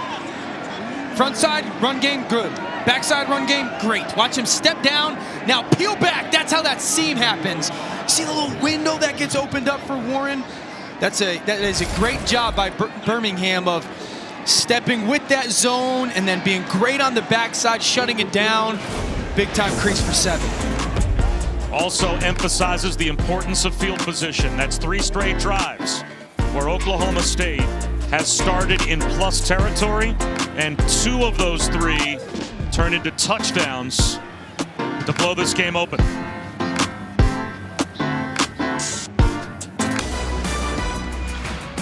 Our featured rivalry game tonight in the SEC is LSU Alabama, 7 Eastern on ESPN and the app. One app, one tap, number 2 at home against the Bayou Bengals. And if Alabama runs the table, gets to the SEC championship game, Georgia runs the table and gets there as well. You wonder if both might not end up in the playoff regardless of the outcome of that game, as Winston Wright looking for some room, not finding much. Dives to the 23-yard line. Matt Barry, what's going on? Hey guys, back and forth game. Purdue, Michigan State tied at 21. King DeRue gets in for the Boilermakers. They're up 28-21 midway through the third quarter. Also developing situation in Fort Worth. Chandler Morris, the Dominic DeRuzio. Frogs up 9 on Baylor, 23-14. So Baylor only a 1-loss team. West Virginia, you can see how much they have struggled on offense against maybe the best defense, Dan, we've seen so far this year for Oklahoma State. Lenny Brown, once again, nowhere to go. Brock Martin builds a wall at the line of scrimmage. When you are a team offensively that you are unapologetically scheme-wise going, we're going to run the football, and a team defensively comes out and goes, no, you're not, you're handcuffed. And that's what Oklahoma State and Brock Martin have done today, is they have just shut down any attempt run game-wise, and it's forced this one-dimensional offense from West Virginia. The screen, the ball pops out. I think they're going to rule that a catch and a fumble, but West Virginia is able to recover. Sam James lost it. Reese Smith recovered it. Sam James on the perimeter screen here. Just look at the population. All the bodies that are getting to the football for Oklahoma State. Good job by Reese Smith picking it up. You know, when you're playing a great defense and you are an offense that, you know, isn't dynamic, you got to be perfect. You got to take advantage of every opportunity, and that's where West Virginia has struggled mightily today. Ball thrown well behind Bryce Ford Wheaton. And Jared Dagey, you know what? You've been sacked 7 times and hit a bunch more, and it's 3rd down and 12. He just doesn't look like himself. Yeah, I mean, they haven't gotten any rhythm offensively. Too many obvious passing situations. He's very much so struggled to see the field, being on the same page with his receivers, throwing with anticipation, being accurate with the football. There's a multitude of laundry list items struggle-wise when it comes for this offense. Fair catch for Brennan Presley. 11:49 to go in the fourth quarter. If you wanted to make a statement as the number 11 team in the playoff standings, Oklahoma State has done it so far.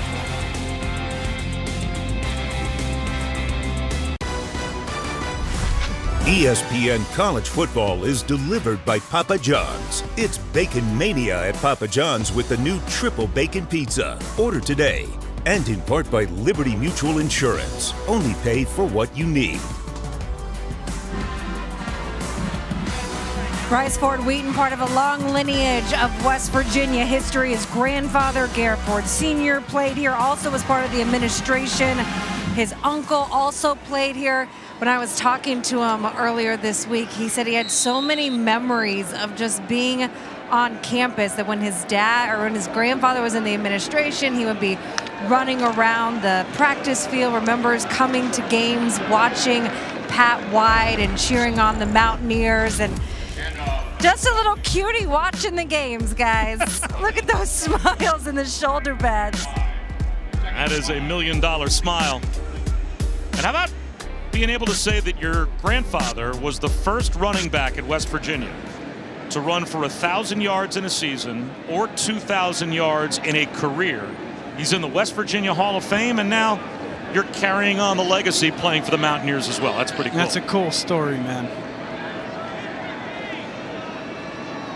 Now Oklahoma State content to work on the clock with this big lead. They'll keep it on the ground with Desmond Jackson. And he's about 1.5 yards shy of the first down, picked up 3.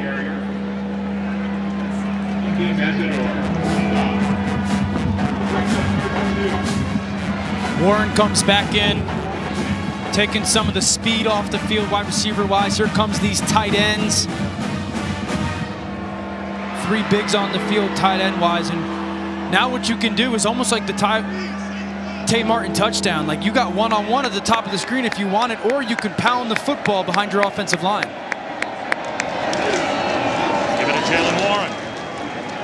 And he is brought down short of the line to gain. So it'll be 4th down and 1. I think you punt this. I mean, there's no reason to give West Virginia any form of momentum. Your punter's had a great afternoon. If he hits the ball anywhere remotely close to as good as he can, you're forcing them to go 85+ yards. And your defense, to this point in the game, has allowed 81 yards of offense. That good? Why would you not just trust them to go out there and do it again? Make them go farther in one drive than they have all game.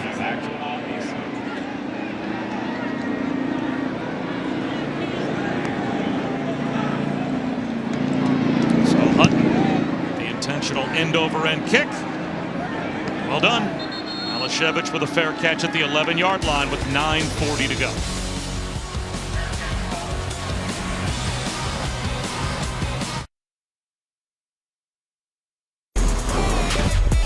Let's watch the best defense in the Big 12 go to work. You put guys up in the line of scrimmage. Rodriguez on one side, Harper on the other. Now I got Lacey one-on-one with the tackle. That wins when your quarterback holds the football too long. Stress off the perimeter. Those great premier pass rushers. One beats a tackle, one beats the tailback. Quarterback again, if you don't get the ball out of your hands, they're coming. You try to chip them, that hurts. Milam at right tackle, there's another party at the quarterback. This defense has been as advertised, plus some. If you're the playoff committee and you are watching this kind of performance on the road against a team that started to feel like they were finding themselves a little bit in West Virginia, what would you take out of this? Well, that when your defense is going to do something it hasn't done in maybe a decade, which is allow less than 139 yards, you're sitting there going, all right, defensively, they can go play with anybody. When we talked about best teams, they have one of the best defenses that we are going to see in college football. And we've talked about this, Bob. I understand Georgia's got the greatest defense in the history of college football, right? You and I have had teams this year. Cincinnati, really good defense. I think Oklahoma State defense is better. I think because of their edge rushers, they're better. We had Wisconsin last week, who statistically is the number 2 defense in America. This team stacks up with it. So I think the committee, you just have to sit there and go, this defense, body of work, as good as anybody's. Nagy, there's a crosser. Winston Wright jitterbugs his way out to about the 30-yard line for a West Virginia first down, and a little bit of a sarcastic round of applause from the fans that are still here in Morgantown. You know whose attention this defense has? I promise you, Lincoln Riley. I promise you this defense has Lincoln Riley's full attention. And I don't want to skip over TCU, and I don't want to skip over Texas Tech, respectfully. But this Oklahoma State should beat those two teams. Lincoln Riley's offense has struggled. Another party at the quarterback, as you said, for the Pokes as they bring down Dagey at the 24-yard line. The true freshman Colin Oliver got there first. Big part why, right? Jim Knowles coming over, and now in his 4th year, he really came here as a man coverage guy and a 3-down coach. He's transitioned to a 4-down, sometimes 3-down zone defense, and very multiple. And he's brought a really good scheme, but also understanding how to help players play to their strength and dominant 3rd-down defense. Look at all these potential pass rushers and trying to diagnose which one's coming. And now Dagey does get out of harm's way, and he is able to find a check down in Sam James. But this is so different than the Big 12 defenses that I remember watching 10 or 15 years ago. Correct. Where it just felt like every game was basketball on grass, bubble screens, 2x2, and the defenses were just built to get their cleats in the ground and their eyes forward, keep it in front of them, stay totally vanilla. And now, this kind of a defense, this is NFL stuff we're watching from Oklahoma State. I think the biggest thing is defenses stopped allowing offenses to dictate to them, and they are now forcing offenses to react to them. Dagey forced to run again. Oh, does he get hit hard? Devin Harper meets him at the 38-yard line. Wow. A gain of 3, and he paid for it. It's 4th down. The rush shows up again for Oklahoma State. Oliver, Lacey, big hit by Devin Harper.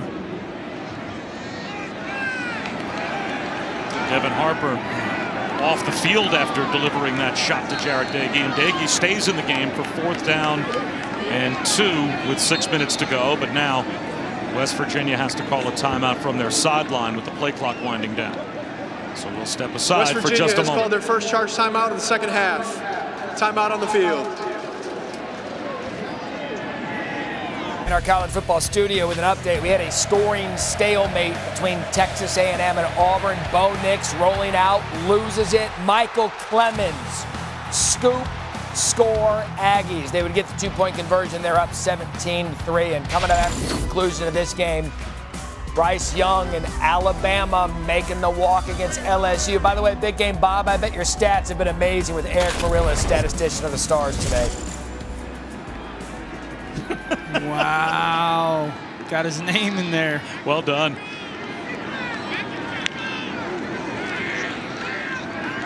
After the timeout, there's a slant, and it looks like the ball was taken away.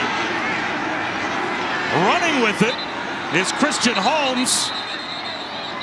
If it is an interception, I think he was down when he made the pick, but it looks like he had a 50-50 ball and just ripped it away.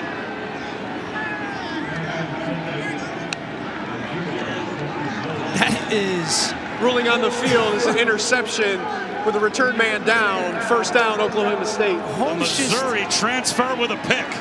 He just literally rips it away over the top, climbs his back. Just a slant route up top. Hands on. Now watch him come over the top and rip the ball away. Wow. I think the ball lands on top of, is that Ford Wheaton? I think the ball lands on top of his legs and he gets that pick. So Christian Holmes. Wow. One last exclamation point for Oklahoma State. Sanders on a keeper, no gain with 5:40 to go.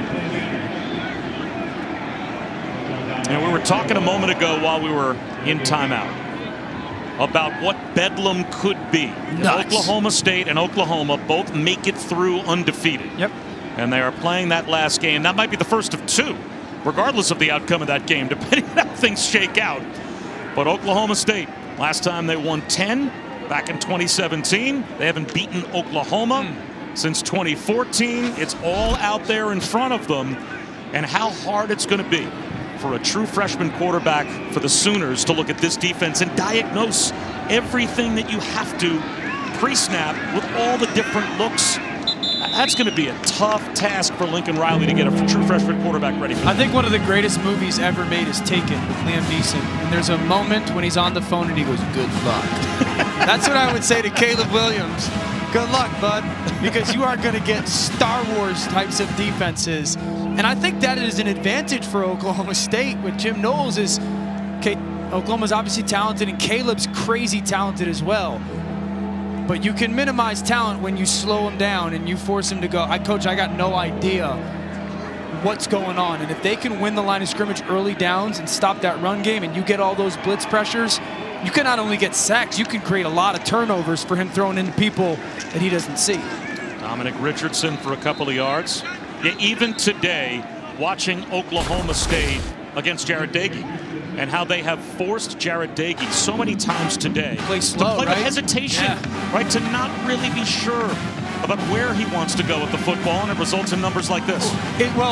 What it does is it forces you to play really hurried as a quarterback. You always want to play fast, never in a hurry. So you're forced to play very hurried, but you don't know where you should go with the football, right? So they're trying to confuse you while also creating those pass rush matchups, and Jim Knowles just does such a great job with it. And that's really the challenge. It's not just the quarterback, it's the offensive lineman, it's the receivers.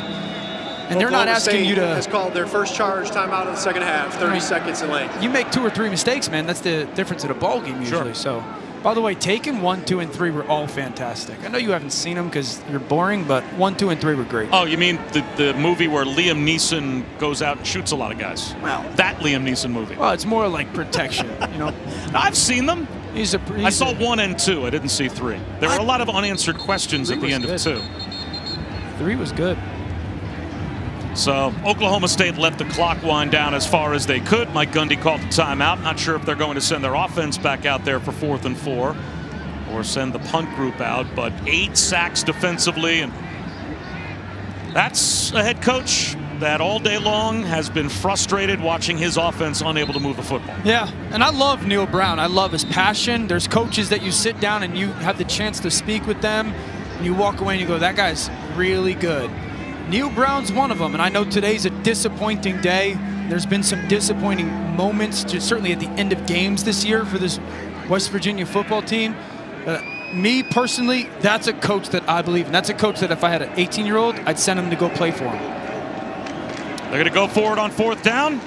Quarterback keeper Sanders tries to get to the sideline, and he's going to be tracked down by Sean Mahone. So Oklahoma State turns it over on downs. West Virginia's got it back, but Spencer Sanders had a very solid day. Yeah, very impressive. See the whole picture. Peek to the left, it's not there. Get back to 2, 3, now get to 4 in the in route and make the right throw. I also like that he used his feet. Athletic quarterbacks, when you see a seam, there's no reason to hesitate. You put your foot in the ground and go. That helps you and it helps your offense. And I love his recognition. I got one-on-one down in the red zone right after the 3rd down conversion. Same play, same formation. Let me give my big receiver a chance to go make the play. So we have raved about this defense for Oklahoma State today and how it's going to help them versus Oklahoma, rightfully so. But I also think if you are going to get this play out of Spencer Sanders, okay, and you are going to get this consistency out of your run game and your defense to play that way, number 1, you can beat Oklahoma twice. And then number 2, you are a team that is worthy when it comes to, are you a 4th best team in the college football playoff ranking? At least of being in the discussion. If you get those 3 things, sure. Spencer Sanders playing this type of football, the run game staying consistent, and this defense, absolutely.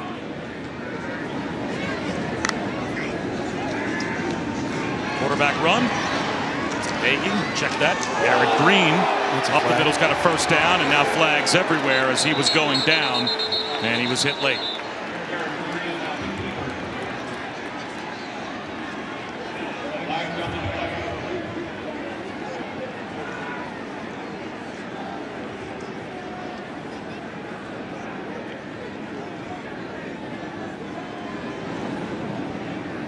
Trey Rucker hit Green as he was going into the slide, and all the flags came out.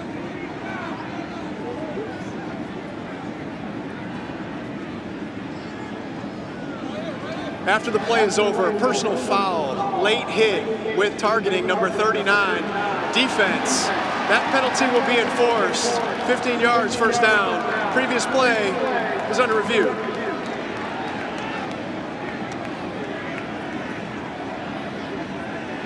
So now they take a look to see if Trey Rucker did indeed not only hit Green, but hit him.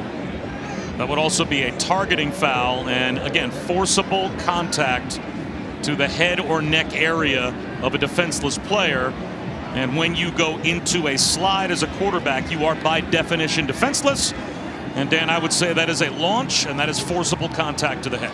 Totally After agree. reviewing the play, the ruling of targeting is confirmed. Number 39 is disqualified. And you've heard me say this. 3 years ago, when this rule really started to get implemented, I think the excuse of, well, what do you want a defensive player to do, was valid. I think now that we are so into this, and defensive players have seen so many examples of quarterbacks going down and understanding you can't even make it close. It can't even be close. I think that's one of the things that kind of frustrates me with this, when it comes to the defensive players aspect. Green stays in the game to throw. And now he is going to hoist one to the sideline and throw it away. I do think... I also ran 6'2" in the 40, so I was never close to being a defensive player. A reminder, our featured game coming up in the SEC. LSU, Alabama, 7 Eastern here on ESPN and the app, one tap.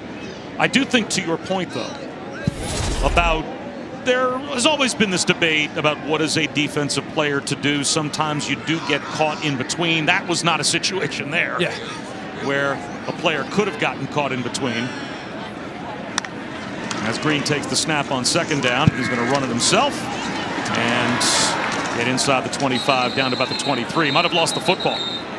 You know what? I would... But I do think one thing that there Ruling is on the momentum... field is that the runner's right forearm was down. It's third down. There's momentum building in college football is to get to a place with targeting where the NBA is with flagrant fouls. Yeah.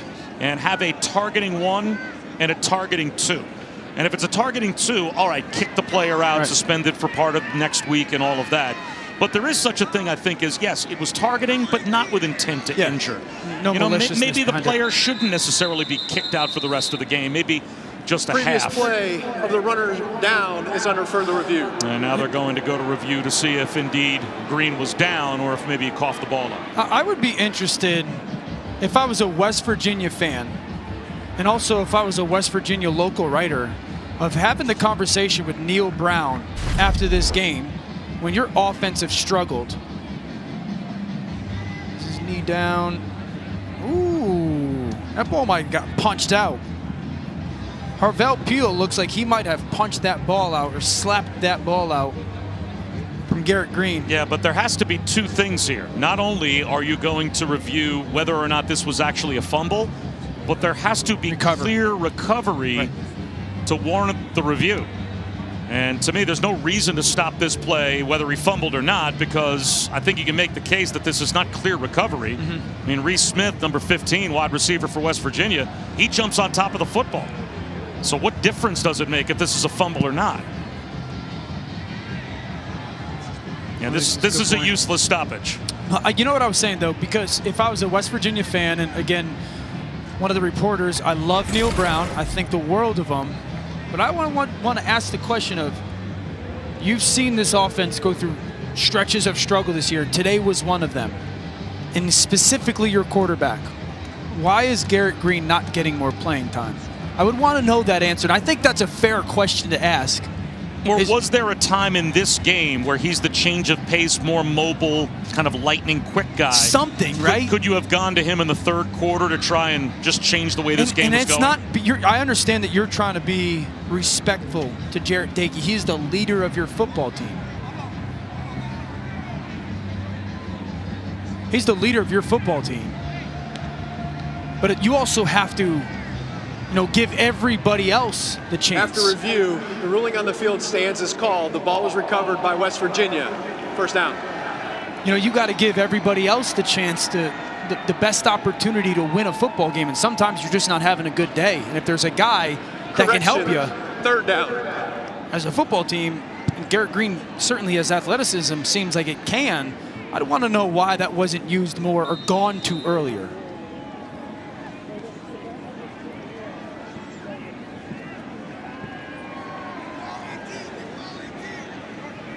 So West Virginia trying for pride's sake to get in the end zone before this game ends. 3rd down and 1 with Garrett Green in.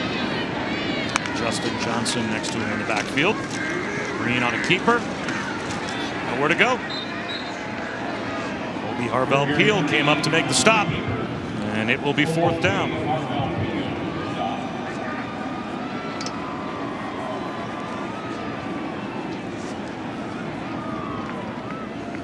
Short of the line again.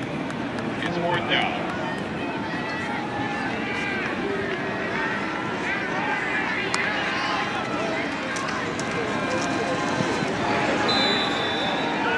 And it looks like it's going to be a turnover on downs. Justin Johnson brought down slightly behind the line of scrimmage. And with a minute to go, it'll be victory formation for Oklahoma State. As impressive as it gets, especially on this side of the ball. Good job by 91 Irby here. Senior getting some action late in a football game. So they're going to set the record, or this is their lowest yards given up, correct? Since 2012 when they played Savannah State. And this is also the 18th time in their last 20 games that this defense is going to hold the opposition below their average points per game. 18 out of 20? 18 out of 20, stretching to last year, that this Oklahoma State defense has not allowed an opponent to reach what they average per game in terms of points. Well, this is the 7th time in their last 8 games they're not allowing 100 yards in the first half. I mean, regularly teams are going to halftime against this defense, scratching their head going, we didn't gain 100 yards in the first half. What do we do? And this drive just barely put West Virginia over 130 yards of offense. Jim Knowles has got to be in the conversation for, top assistant coach of the year, right? I mean, this defense is the real deal. Special unit, man.